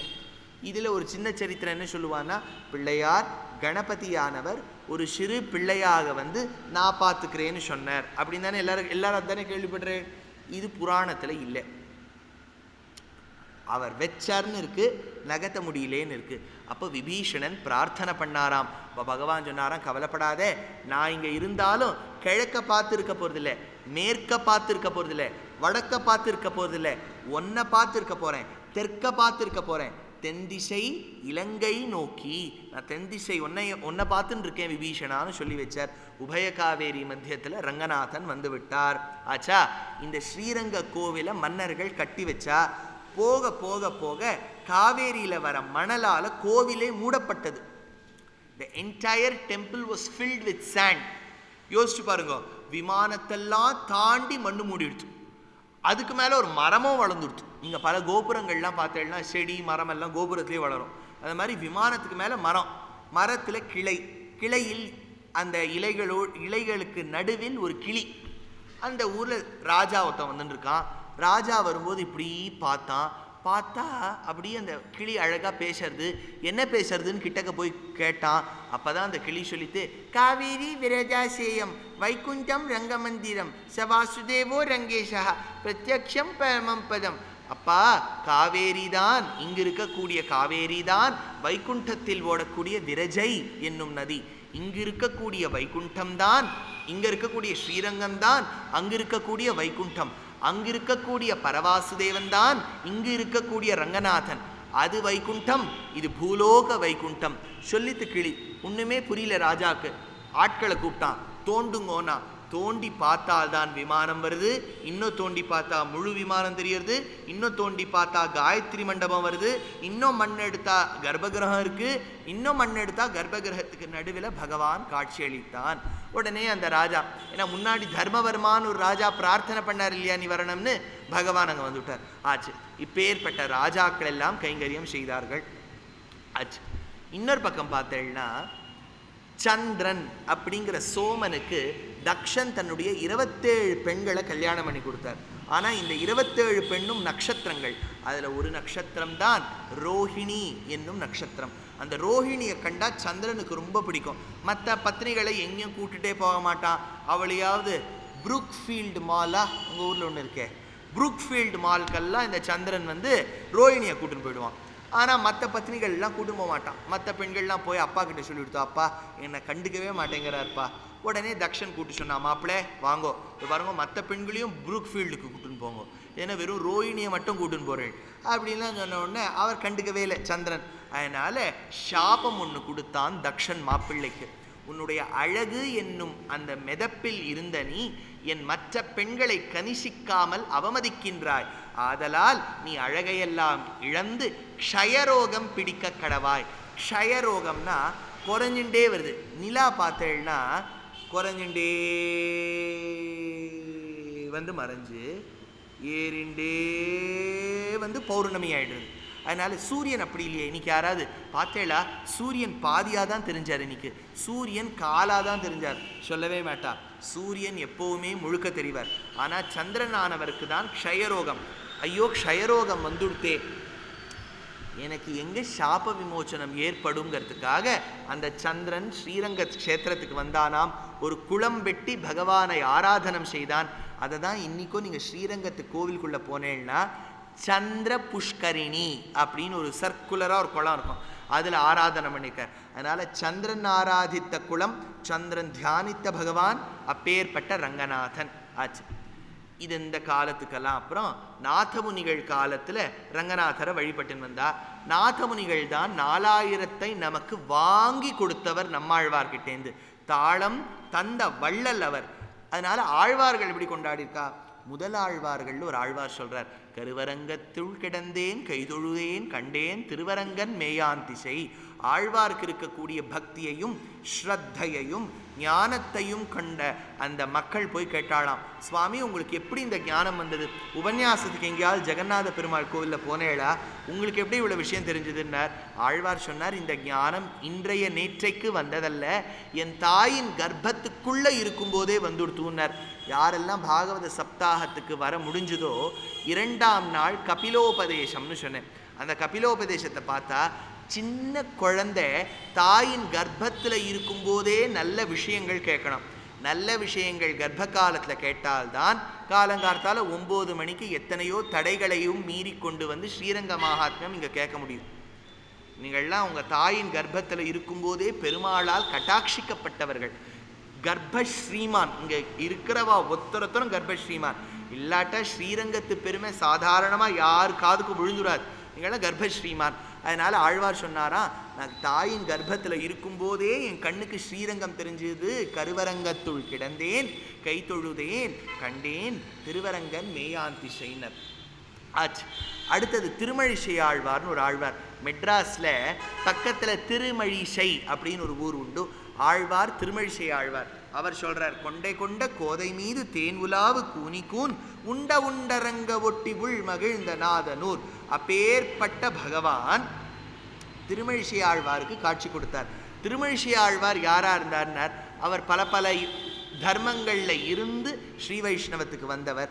அவர் சொல்றார், கொண்டை கொண்ட கோதை மீது, கோதைனா பெண். இந்த 1980 ஆண்டுகள்லாம் பார்த்தீங்கன்னா உங்களுக்கு இந்த பெண்கள்லாம் பன் கொண்டைன்னு ஒன்று வச்சுப்பா. அது என்னென்னா, திருவிக்கிரமாவதாரத்தில் பெருமாள் எப்படி இருந்தாலும் ஓங்கி உலகளந்த உத்தமன் பேர் பாடி மேலே வரைக்கும் போகும் கொண்டை. அதுக்கு கொண்டைன்னு பேர். தரிக்கும் பெண்ணுக்கு கோதை அப்படின்னு பேர். ஆழ்வார் சொன்னார், கொண்டை கொண்ட கோதை மீது. அவ தலையை சுற்றி புஷ்பங்கள் வச்சுருக்காளாம். தேன் உலாவு, அதை சுற்றி வண்டுகள்லாம் ஹிரீங்காரம் பண்ணுறதாம். தேன் உலாவு கூனி கூன். ஆனால் இதை தரிச்சுட்டு இருக்கவ யாருன்னா மந்தராங்கிற கூனியா. அதனால் தலையில் ஒரு கூன், முதுகில் ஒரு கூன், இப்படி இருக்காளாம். அப்போ ராமர் என்ன பண்ணார்னார், அம்பு முனையில் அழகாக மண்ணுருண்டையை வச்சு அந்த கூனில் அடிப்பறான். கூனில் பட்ட உடனே அது உடம்புக்கு கிளுகிழுப்பு மூட்டுமா, அப்படின்னு அவள் பண்ணுவலாம். கூன் உள்ளே போயிடுமா, திருப்பி இப்படி பண்ணுவோம், கூன் வெளியில் வரும், உள்ளே போகும் வெளியே வரும். அதை பார்த்து பார்த்து மனம் மயங்கிய என் ராமா, அப்பேற்பட்ட ராமா, இன்னைக்கு நீ ஸ்ரீரங்கத்தில் திருவரங்கநாதனாயிருந்து என்னுடைய கர்மாக்களை உள்ளே தள்ளி வெளியே ஏற்றி, உள்ளே தள்ளி வெளியே ஏற்றி செய்கின்றாயே, இந்த வைபவத்தை எங்கே சொல்லுவேன்னர், கொண்டை கொண்ட கோதை மீது தேன் உலாவு கூனி கூன் உண்ட உண்டரங்க ஒட்டி உள் மகிழ்ந்த நாதனூர்னார் ஆச்சு. நம்மாழ்வார் வந்தார். ஆழ்வார் நாயிகா பாவனத்தில் சொல்றார், ஆச்சரியமான பாசுரம். கங்குலும் பகலும் கண்துயில் அறியாள் கண்ணநீர் கைகளால் இறைக்கும் சங்கு சக்கரங்கள் என்ன கைகூப்பும் தாமரை கண்ணென்னே தளரும் எங்கனே தரிக்கேன் உன்னை விட்டென்னும் இருநிலம் கைதொழாவிருக்கும் செங்கையல் பாய்நீர் திருவரங்கத்தாய் இவள் திறத்து என் செய்திட்டாயே. அழகா சொல்றார், ஒரு அம்மா தன்னுடைய பெண்ணை நினைச்சுண்டு கதறாளாம். சொல்றாளாம் பெருமாள் கிட்ட, என் பெண்ணை பாரு, உன்னை நினைச்சுண்டு நினைச்சுண்டு நினைச்சுண்டு நினைச்சுண்டு அழறா அழறா அழறா அழறா. அழுது அழுது என்ன ஆச்சு தெரியுமோ, அவளுக்கு பகல் எது இரவு எதுங்கிற வித்தியாசம் கூட தெரியாமல் போயிடுது. கங்குலும் பகலும் கண் துயில் அறியாள். இப்போ நீங்களும் காலங்காலத்தால் 2 மணி நேரம் உபன்யாசத்துக்கு உட்காந்துக்கிறேள், சாயங்காலமும் அங்கே 2.5 மணி நேரத்துக்கு வரேள். அதனால் உங்களுக்கும் கார்த்தால எது ராத்திரி எதுன்னு தெரியாமல் போயிடும்.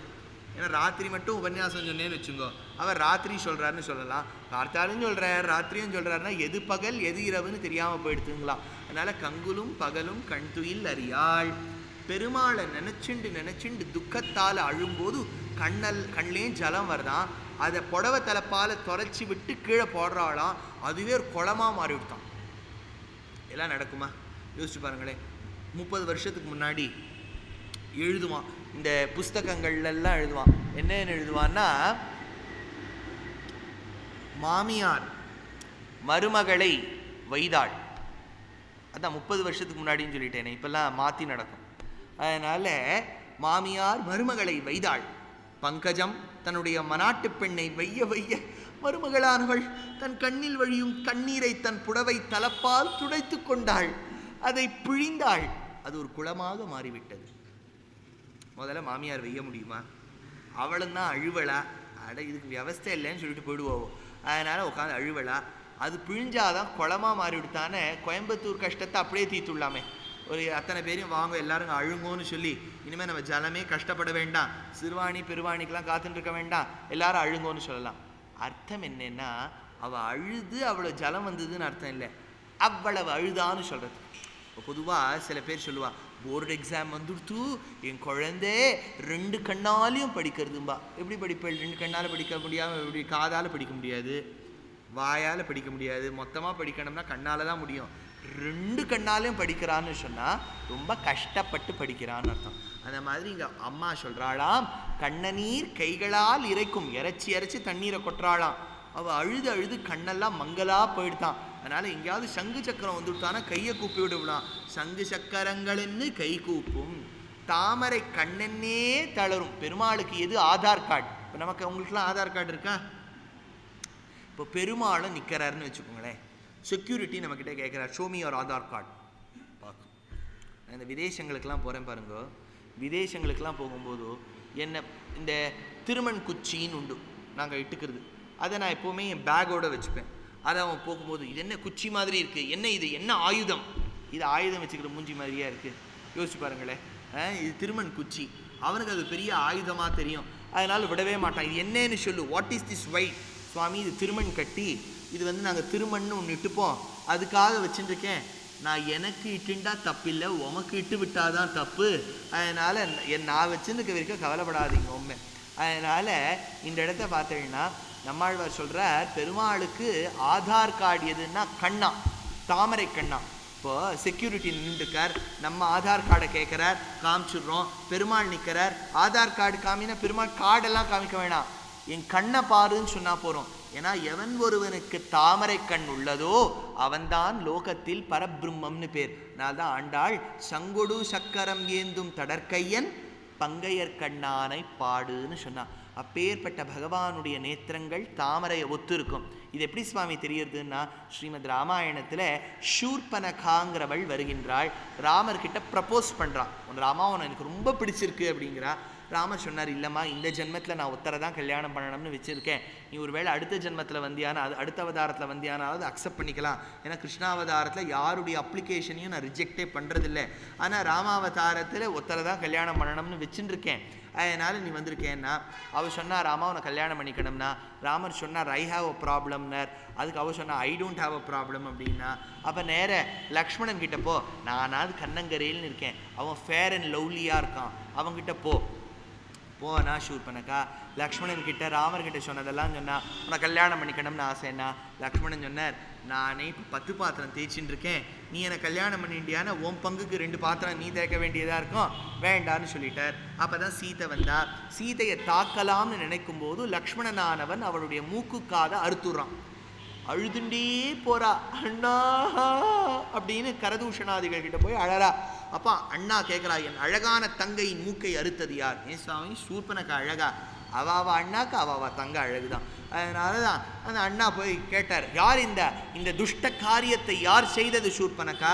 அதுக்கு அவர் சொல்றா, அந்த இருவர், ஆஹா ஆஹா என்ன அழகு அவர்களுக்கு, தாமரை கண்ணோடு கூடியவர்கள் என் மூக்கை அறுத்தார்கள்.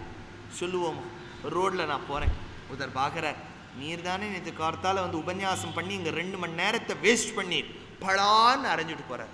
இதுக்கும் பஞ்சசம்ஸ்காரம்னு பேர். ஏன்னா 5 மருந்து இல்லையா ஆச்சு. ஆயிட்டு நான் ஆற்றுக்கு போகிறேன்.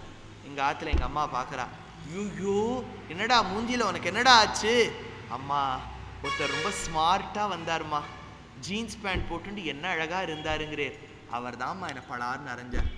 சொல்லுவேணும், வாயில் வராத சஹஸ்ரநாமங்கள்லாம் அப்போ தான் வரும் இல்லையா?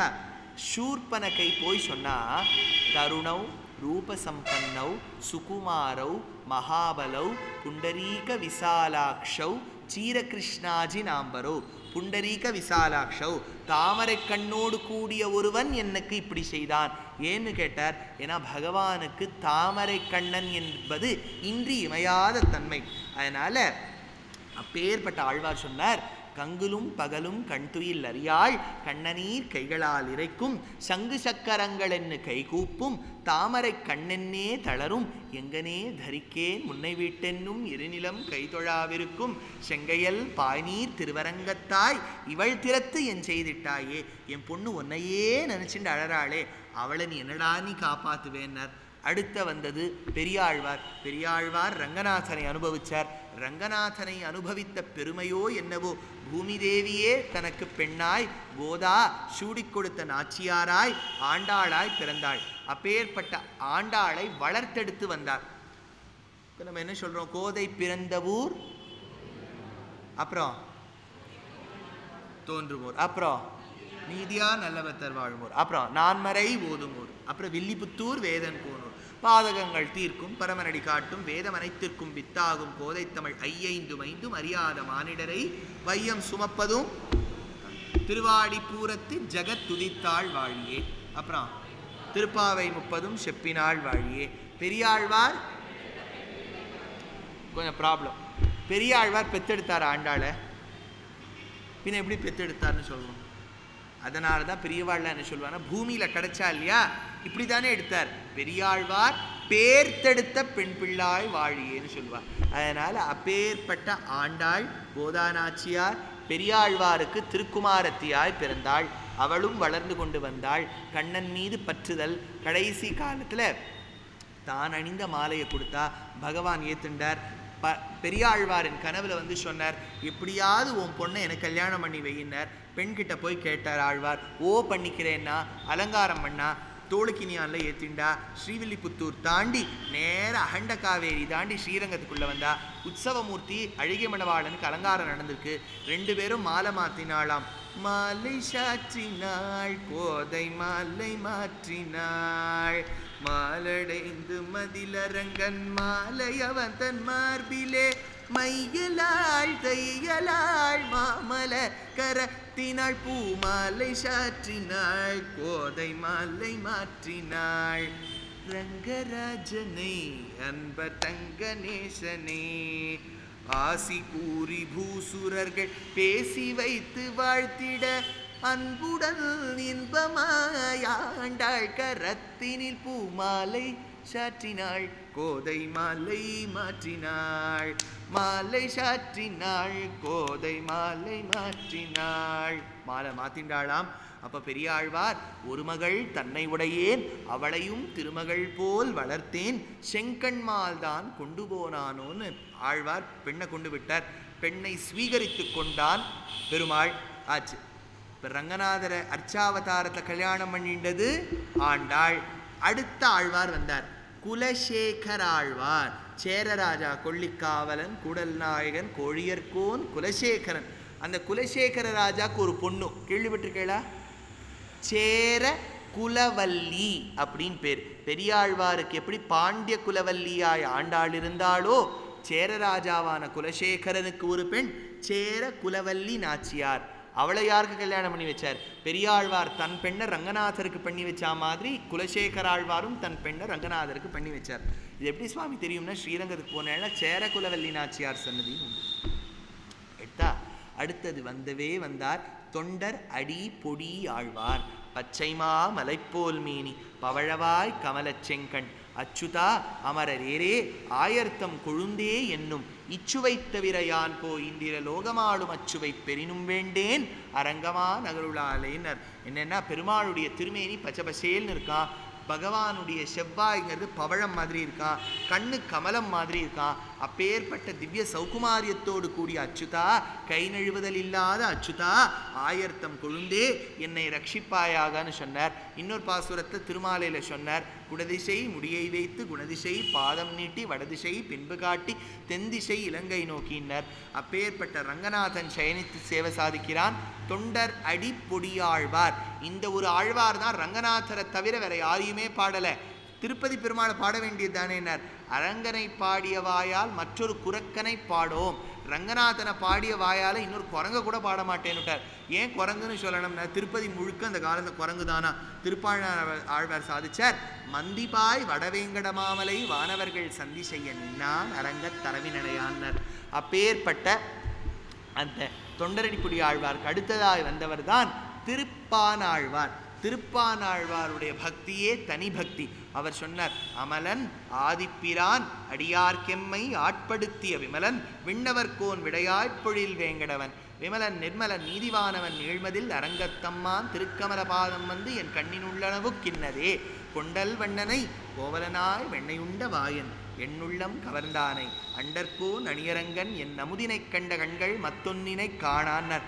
ரங்கநாதரை சேவிச்ச இந்த கண்ணு வேற யாரையும் சேவிக்காதுன்னர். அப்படி திருமங்கை ஆழ்வாரும் பாடினர். மொத்தத்துல அத்தனை ஆழ்வார்களும் பாடின பெருமாள் ஸ்ரீரங்கநாதன். நாதமுனிகள் தான் நமக்கு இந்த 4000 பாசுரங்களையும் கொடுத்தார்.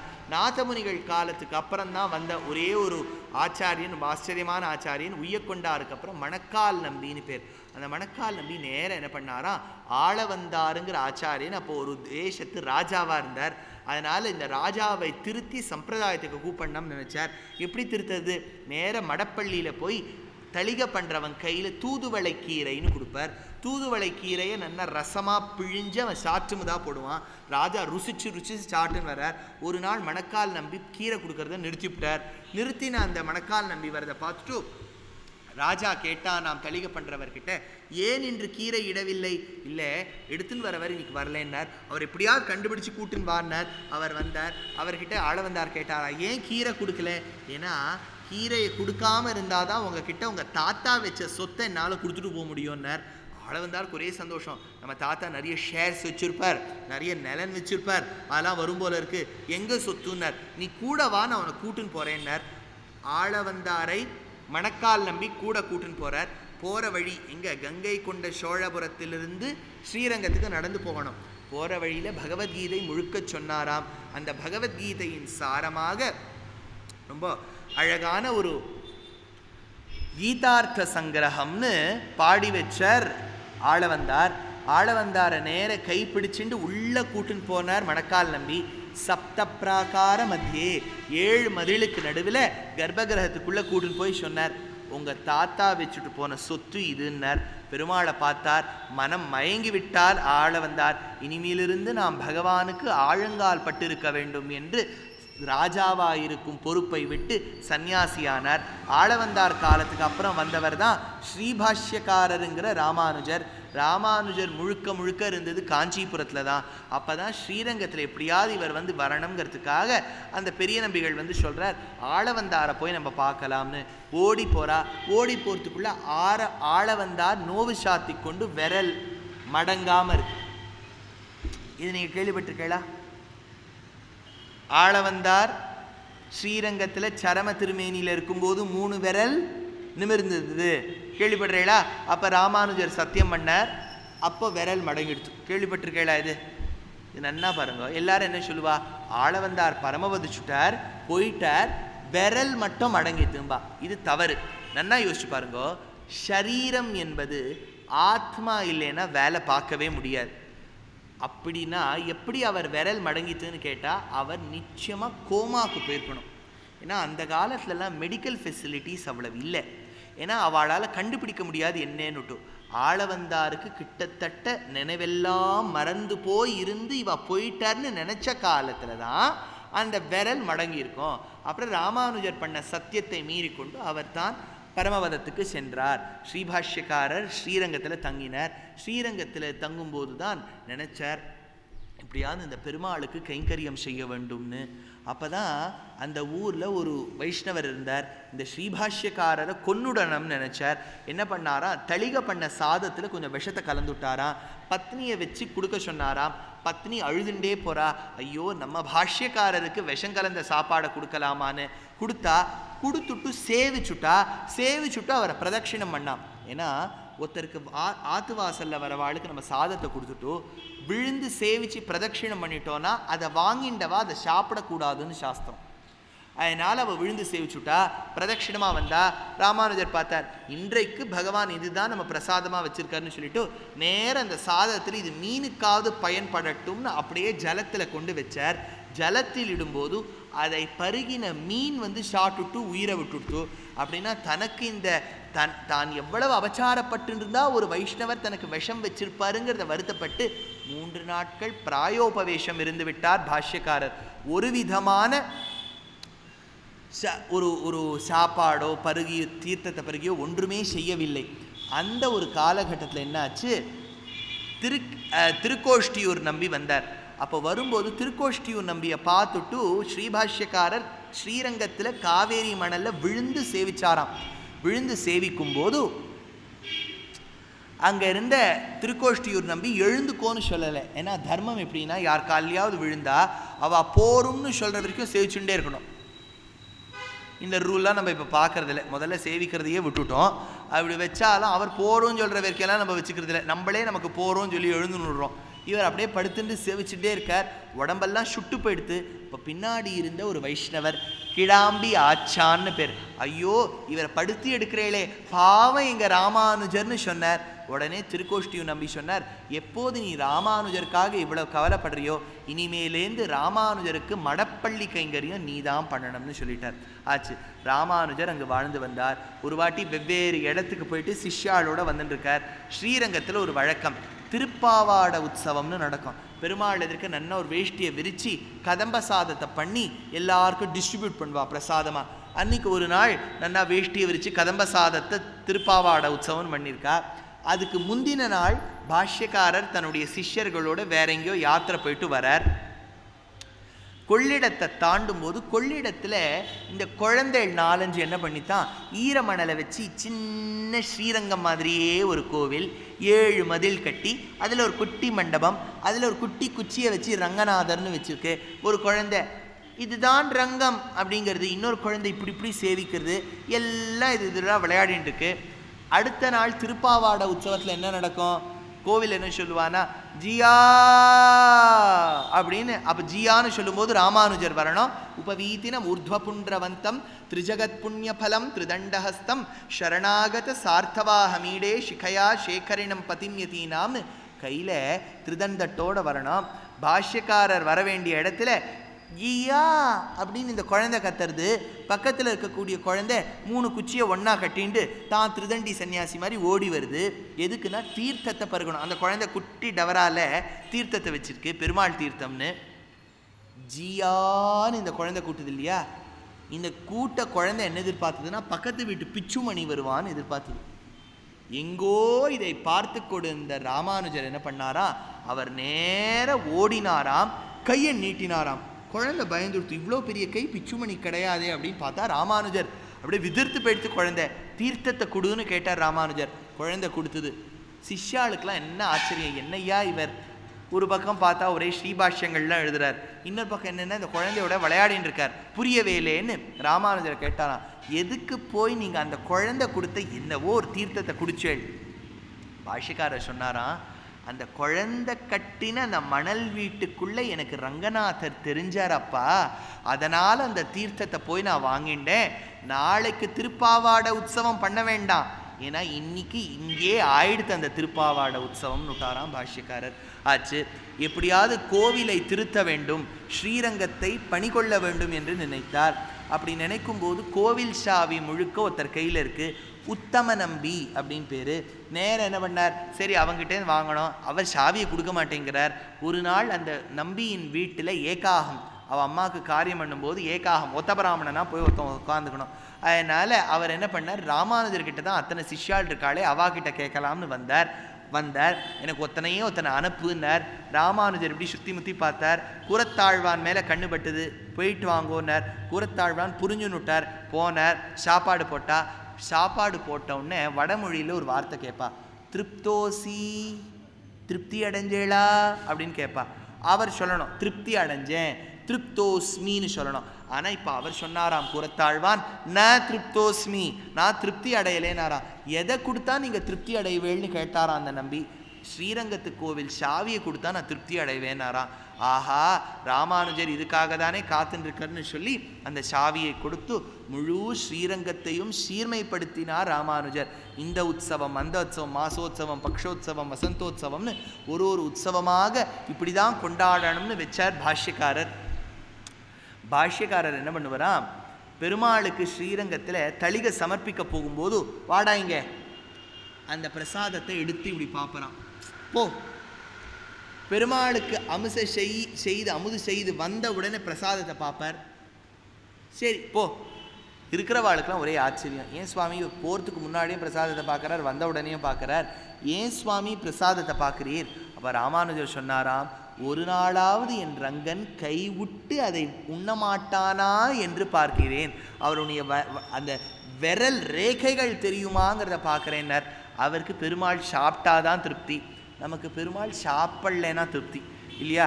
அவர் சாப்பிட்டு கிப்ட்டு வச்சுட்டார்னா நமக்கு ஒன்றும் கிடைக்காது. அதனால் அப்பேற்பட்டவர் பாஷ்யக்காரர். பாஷ்யக்காரர் இருந்த காலத்தில் தான் கிருமி கண்ட சோழன், குலோத்துங்கன் ஒரு சோழன், அவன் என்ன பண்ணிவிட்டான், சிவபெருமானுக்கு பரமபக்தன். தவறே கிடையாது. அவர் பரம வைஷ்ணவர், சிவபெருமானுடைய பக்தனாக இருக்கிறது ரொம்ப உத்தமம். ஆனால் அதை விட்டுட்டு விஷ்ணு கோவிலெல்லாம் இடிக்க ஆரம்பித்தான். அப்போ தான் நாளூரான் அப்படின்னு சொல்லிட்டு கூரத்தாழ்வான் கிட்ட பாடம் படித்த ஒரு மகனியர் அவர் சொன்னார், அப்பா நீங்கள் விஷ்ணு கோவிலை இடிச்செல்லாம் பிரயோஜனமே இல்லை, வைஷ்ணவத்துக்கு ஆதாரமே ராமானுஜர், ராமானுஜரால கையெழுத்து வாங்கின்றுங்கோ சிவாது பரதரம் நாஸ்தின்னு, சிவனை காட்டிலும் உயர்ந்ததோர் பொருள் இன்னேன்னு எழுதி வாங்கின்றுங்கோன்னார். இந்த செய்தி எப்படியோ ஸ்ரீரங்கத்தில் தெரிஞ்சுடுத்து. அப்போ பெரிய நம்பிகள் சொன்னாராம், ராமானுஜா நம்ம இப்போ என்ன பண்ண போகிறோன்னு கேட்டாராம். அதுதான் எனக்கும் தெரியலேனாராம் ராமானுஜர். சரி நான் இப்போ கோவிலை பிரதட்சிணம் பண்ணின்னு வரேன், பிரதட்சிணம் பண்ணி வரும்போது எனக்கு என்ன யோசனை வருதோ சொல்கிறேன் அப்படின்னார். பிரதட்சிணம் பண்ணின்னு வந்தார். அதுக்குள்ளே கூரத்தாழ்வான் என்ன பண்ணாராம், தான் காஷாயம் தரித்து ராமானுஜரை விடுவிச்சுட்டார். இப்போ நம்ம என்ன கேள்வி விடுவோம், ராமானுஜர் சந்நியாசி, கூரத்தாழ்வான் தான் சந்நியாசி வேடம் பூண்டு ராமானுஜருக்கு வெள்ளை வேஷ்டி கொடுத்துட்டாருன்னு தானே கேள்விப்படுவோம். இது கேள்விப்பட்டிருக்கீங்களா எல்லாரும்? ராமானுஜர் சோழராஜாவுக்கு பயந்துண்டு வெள்ளை வேஷ்டி கட்டிண்டு போனார் அப்படின்னு சொல்கிறார். இது தவறு. பாஷ்யக்காரர் ஒரு நாளும் சந்நியாசிக்குரிய ட்ரெஸ்ஸை விடவே மாட்டார். இப்போ யோசிச்சு பாருங்க, நம்மெல்லாம் பாஷ்யக்காரர்களுக்கு சமமா? ஆர் வி ஈக்குவல் டு பாஷ்யக்காரர்? ராமானுஜருக்கு சமமா? இல்லை. அவ்வளவு ஞானம் நமக்கு இருக்கா? இல்லை. அவ்வளவு அனுஷ்டானம் இருக்கா? இல்லை. அப்படி இல்லாதவர்கள் நாமே. நாளைக்கு ஒருத்தர் சொல்கிறார், சார் அவ்வளோ பெரிய சாமி உங்கள் வீட்டுக்கு வரப்போகிறார், அதனால் உங்கள் வீட்டில் இருக்கக்கூடிய எல்லா சாமி படத்தையும் எடுத்து நீங்கள் பக்கத்து வீட்டில் கொடுத்து ஒரு சாமி படமும் இல்லாமல் வச்சுக்கோங்கோ. அந்த பெரியவர் வராருங்கிறதுக்காக உங்கள் அனுஷ்டானத்தை நீங்கள் விட்டு கொடுக்க மாட்டேன். தன்னுடைய உயிருக்கு பயந்துண்டு ஒரு நாளும் ராமானுஜர் காஷாயத்தை விட்டுட்டு வெள்ளை வேஷ்டி தரிச்சிருக்க மாட்டார். என்னமோ தவறான செய்தி வந்துட்டே இருக்கு. அப்படி இருக்கட்டும்.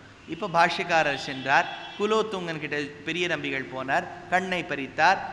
உடனே பாஷ்யக்காரர் அவரை காஞ்சிபுரத்துக்கு கூட்டுன்னு போய், வரதராஜ பெருமாளே இவனுக்கு கண்ணை கொடு, நேத்திரசாத் குரு அப்படின்னு பிரார்த்தனை பண்ணார். இது ராமானுஜர் இருந்த காலத்தில் நடந்த செய்தி. ராமானுஜருக்கு அப்புறம் வந்தவர் தான் பராசர பட்டர்னு பேர். அவர் சாதிக்கிறார், சப்த பிராகார மத்தியே சரசிஜம் குலோத் பாசமானே விமானே காவேரி மத்தியதேசே மிருதுதர பணிராட் போகபரியங்க பாகே நித்ராமுத்ராபிராமம் கட்டினிகட பார்ஷ்வ விநியஸ்த ஹஸ்தம் பத்மாதாத்ரி கராபியாம் பரிச்சித சரணம் ரங்கராஜம் பஜேஹம்னர். அப்பேற்பட்ட பகவான் உள்ள 7 பிராகாரங்களுக்கு நடுவில் சேவை சாதிக்கிறார். பராசர பட்டர் சின்ன வயசா, அவரை வளர்த்தது முழுக்க ரங்கநாதரும் ரங்கநாச்சியாருமா. ஒரு வாட்டி என்னாச்சா, அவர் எப்போ பார்த்தாலும் ரங்கநாச்சியார் சந்நிதிக்கே போயிட்டுருப்பாரான், ரங்கநாதர் சந்நிதிக்கு வரமாட்டார். ஒரு நாள் ரங்கநாதர் சந்நிதிக்கு வந்திருக்கார். அப்போ பெருமாள் கேட்டாராம், ஹே பராசர பட்டா, உனக்கும் எனக்கும் உறவு இருக்கு இல்லையா அப்படின்னு ரங்கநாதர் பராசர பட்டரை பார்த்து கேட்டிருக்கார். அப்போ பராசர பட்டர் சொன்னாராம், உறவு இருக்கு, நேரடி உறவில்லை. எனக்கு எங்கள் அம்மா ரங்கநாச்சியார், எங்கள் அம்மாவுடைய ஆத்துக்காரரான நீ ஆனபடியால் உனக்கும் எனக்கும் சம்பந்தம்னார். நீ எனக்கு அப்பான்னு ஒத்துக்கலை, எங்கள் அம்மாவின் உறவானபடியால் உனக்கும் எனக்கும் சம்பந்தம்னார். இன்னொரு விஷயம் சாதிப்பா, பெருமாளுடைய அந்தப்புறத்துக்கு போனால், கர்ப்பகிரகத்துக்கு போனால் பெருமாள் இப்படி கையை வச்சுருக்கார், பிராட்டியின் கர்ப்பகிரகத்துக்கு போனாலும் பிராட்டி இப்படி கையை வச்சுருக்கா. எதுக்காக 2 பேரும் அப்படி கையை வச்சுருக்கான்னார். கூரத்தாழ்வான் சாதிச்சார், பெருமாள் எதுக்கு இப்படி கையை வச்சுருக்காருன்னா, நம்ம போய் நின்னா உன் பாவத்தை கண்டு நீ அஞ்சாதே அப்படிங்கிறதுக்காக கை அப்படி வச்சுருக்காராம். அவர் சொல்லக்கூடிய குரலை பார்த்தாலே நமக்கு பயமாக இருக்குது. அந்த பயத்தோட இவர் நம்மளை ரட்சிப்பரா மாட்டாரா அப்படிங்கிற பயத்தோட ரங்கநாச்சியார் சன்னதிக்கு போகிறோம். அவளும் இப்படி கையை வச்சுருக்கா. எதுக்குன்னார், உள்ள ஒருத்தர் இருக்கார் பாரு, அவரை நினச்சின்னு நீ கவலைப்படாதே நான் இருக்கேங்கிறதுக்காக வச்சுருக்காளாம்.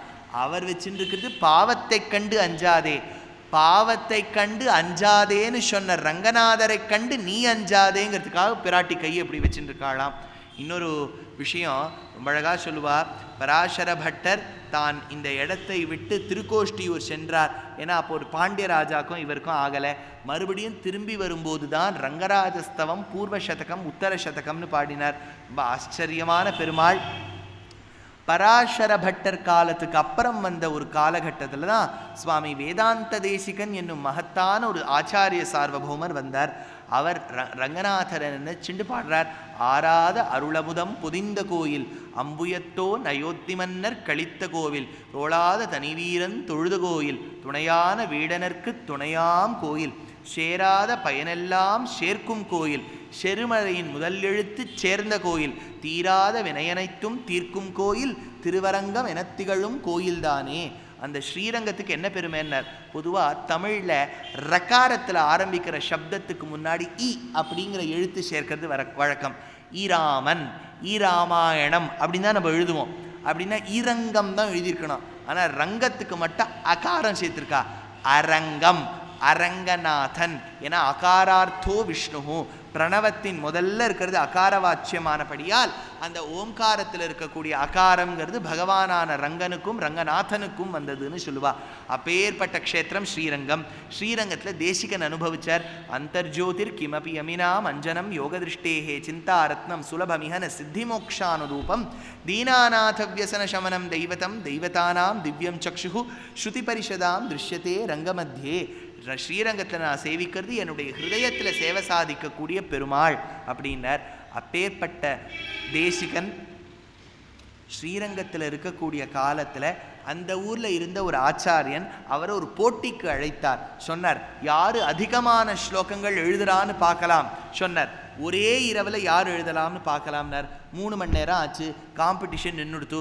போட்டியிட்ட அந்த கவிஞர் 300 ஸ்லோகங்கள் எழுதினார். யார் மேலே? பெருமாள் மேலே. பெருமாளுடைய எது மேலே? பெருமாளுடைய திருவடி மேலே 300 ஸ்லோகங்கள் எழுதியிருக்கார். முடிச்ச கையோட தேசிகன் கிட்ட கேட்டார், நீர் எவ்வளவு எழுதியிருக்கீர்னார். தேசிகன் சொன்னார், 3 மணி நேரத்தில் நான் 1008 ஸ்லோகங்கள் எழுதியிருக்கேன்னார். எது மேலே எழுதியிருக்கேன்னார்? பெருமாளுடைய மணி பாதுகைகள் மேலே எழுதியிருக்கேன்னார். ஏன்னா பாதுகையை பற்றி சொல்கிறதுக்கு அவ்வளோ இருக்கான்னா தேசிகனுடைய பாதுகா சஹஸ்ரம் சேவிச்சாதான் தெரியும் எவ்வளவு கருத்துக்கள் எடுத்திருக்காருன்னு. நவக்கிரகம் தேவையா அப்படின்னு ஒரு கேள்வி வருது இல்லையா. தேசிகன் ஒரு ஸ்லோகம் சொல்கிறார். கனகருச்சிரா காவ்யாக்கியாதா சனைச்சரனோச்சிதா ஸ்ருதகுருபுதா பாஸ்வத்ரூபா த்விஜாதிப சேவிதா விஹித விபவாம் விஷ்ணோப்பதே மணிபாதுகே. பெருமாள் ரங்கநாதர் பவனி வரும்போது சூரியன் அதில் தெரிகிறாராம். ஏன்னா சூரிய குலத்தில் வந்த ராமனால் ஆராதனம் பண்ணப்பட்டவன் ரங்கநாதன். அதனால் பளபளபளான்னு சூரியன் மாதிரி இருக்கார். குளிர்விக்கக்கூடிய சந்திரன் மாதிரி இருக்கார். ஞானத்தை கொடுக்க வல்ல குரு புதன் மாதிரி இருக்கார். அதே மாதிரி மெதுவாக நடக்கிறார். ஏன்னா பெருமாள் நடக்கும்போது அழகாக நடக்கிறார் இல்லையா. மெதுவாக நடந்தால் தான் நமக்கு அந்த அழகு தெரியும். மெதுவாக நடந்தால் அதுக்கு சனைஸ்சரஹான்னு பேர். இது சனீஸ்வரன் சொல்கிறோம் இல்லையா, அது சனீஸ்வரன் கிடையாது, சனைஸ்சரன். மெதுவாக நடக்கக்கூடியவன். அவனுக்கு கொஞ்சம் ஆர்த்தரைட்டிஸ், அதனால் கொஞ்சம் மெதுவாக தான் நடப்பான். அப்பேற்பட்ட 9 கிரகமும் பகவானுடைய மணி பாதுகைகள் மேலே இருக்குன்னார். ஆச்சு. 1311ஆம் ஆண்டு தில்லி பிராந்தியத்தில் அலாவுதீன் கில்ஜி அப்படின்னு சொல்லக்கூடிய ஒரு ராஜா. அந்த ராஜா 1000 தினார் கொடுத்து ஒருத்தனை வாங்கியிருக்கார். அந்த சேனாதிபதிக்கு மாலி கஃபூர் அப்படின்னு பேர். மாலி கஃபூர் தெற்க நோக்கி படையெடுத்துன்னு வந்தான். நன்னா கவனிங்கோ, தெற்குக்கு அவன் எதுக்கு வந்தான்னு கேட்டால், அந்த காலத்தில் ஸ்ரீரங்கத்து பகவான் மீது பக்தியோடு ஈடுபட்டு கொண்டிருந்த ஒரு சோழராஜா என்ன பண்ணாரா, ஒரு ஆணையை ஒரு தராசு தட்டில் வச்சு ஆணையின் கனம் பாரம் எவ்வளவோ அதுக்கு ஏற்ற மாதிரி அவர் ஸ்வர்ணம் கொடுத்துருக்கார், கோல்டு. அந்த கோல்டால் முழுக்க ஸ்ரீரங்கத்து கோவிலை கவர் பண்ணிட்டாளாம். மேலேந்து சூரியன் வலம் வரும்போது சூரியன் இந்த கோவிலை பார்த்துட்டு இதுதான் கோவிலா அல்லது மேரு பர்வதமான சந்தேகப்பட்டுட்டானா சூரியன் அப்படிங்கிறத ஒரு கவிஞன் ஒரு வடமொழி ஸ்லோகத்தில் எழுதியிருக்கான். அந்த ஸ்லோகத்தின் ஒரு ஃபோட்டோ காப்பி நேராக போயிடுத்து அலாவுதீன் கில்ஜிக்கு. அவர் சொன்னார் அந்த ஸ்வர்ணத்தெல்லாம் எடுத்துன்னு. அந்த அலாவுதீன் கில்ஜியுடைய சேனாதிபதி மாலி கஃபூர் வந்தான். தெற்குக்கு வரணும்னா ஒன்று ஆந்திரா பக்கமாக வரணும், இல்லாட்டா கர்நாடகம் பக்கமாக வரணும். ஆந்திரா பக்கமாக வரணும்னா காக்கத்தீயாள்னு ஏகஷிலா நகரம்ங்கிற வாராங்கல்ல ஆண்டு வந்தா. அவா இடம் கொடுக்கல. சரி, கர்நாடகத்தில் ஹொய்சாலா ராஜாக்கள் வழியாக வந்தா ஸ்ரீரங்கத்துக்கிட்ட. அப்போ ஹொய்சாலா மக்களில் ஒரு ராஜாவுக்கு சோமநாதன்னு பேர்.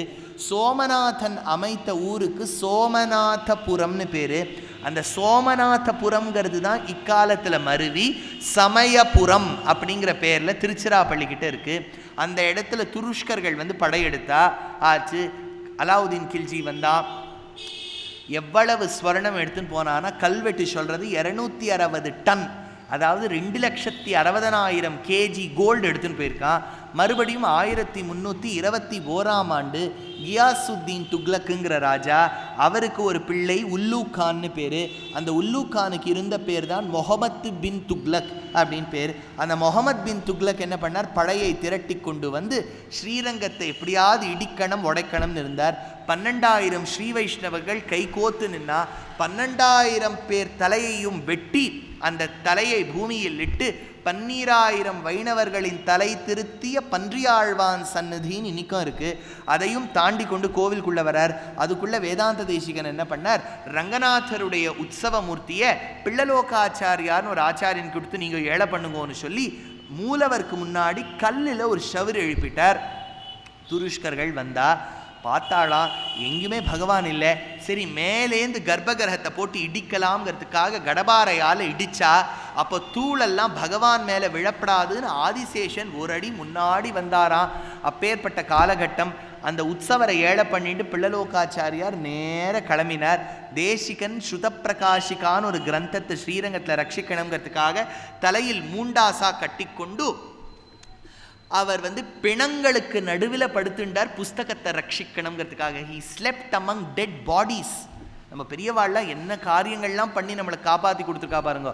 அப்போ நேர அந்த பிள்ளலோகாச்சாரியார் இந்த பெருமாளை ஏழை பண்ணி கொண்டு ஜோதிஷ்குடிங்கிற இடத்துக்கும் திருமாலிரும் சோலை என்கின்ற இடத்துக்கும் அதே சமயத்தில் கோழிக்கோடுங்கிற, நீங்கள் காலிக்கட்டுன்னு கேரளாவில் கேள்விப்படுவேள், அங்கே ஏழை பண்ணிட்டு நேர கர்நாடகத்தில் தெரக்கநம்பியில் ஏழை பண்ணி, மேலக்கோட்டையில் ஏழை பண்ணி, அப்படி சந்திரகிரி கோட்டையில் ஏழை பண்ணி, திருப்பதியில் காட்டில் ஏழை பண்ணி, திருப்பதி கோவிலுக்குள்ளே ஏழை பண்ணி, அந்த பெருமாளுக்கு ஒரு மண்டபம் எழுப்பி, இதெல்லாம் வரத்துக்கு 48 வருஷம் ஆயிடுச்சு.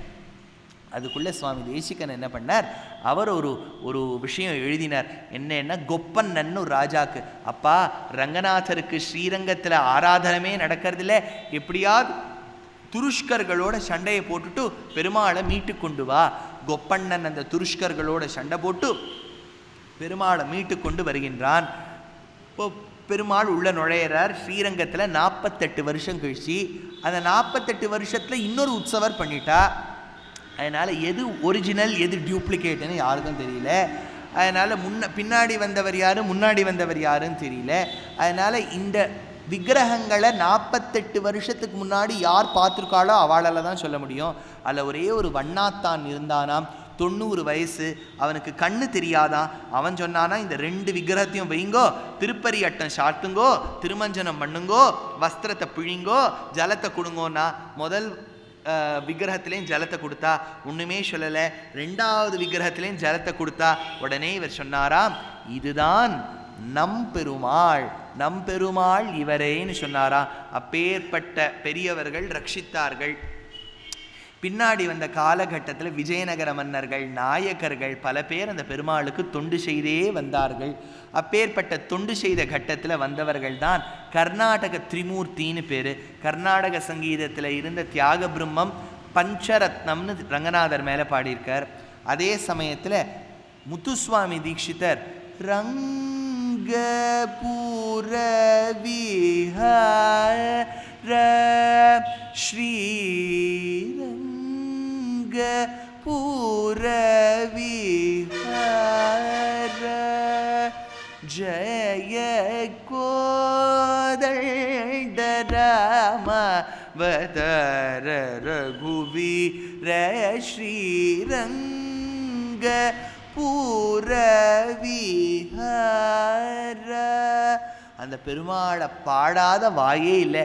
அருணாச்சல கவிராயர் பாடுறார், ஆபல் பூத்தஷய பருவத மடுவிலே அவதரித்த 2 ஆற்றின் நடுவிலே ஏன் பள்ளி கொண்டீரையா ஸ்ரீரங்கநாதா, ஏன் பள்ளி கொண்டீர் ஐயா.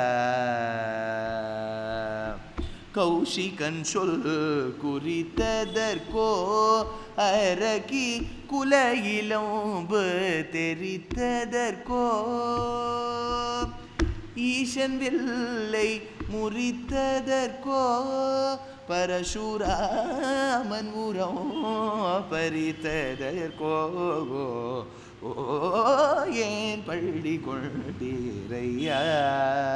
அருணாச்சல கவிராயர் ரங்கநாதரை கொண்டாடுறார். கம்பநாடனுக்கு எப்படி பேர் வந்ததுன்னார்.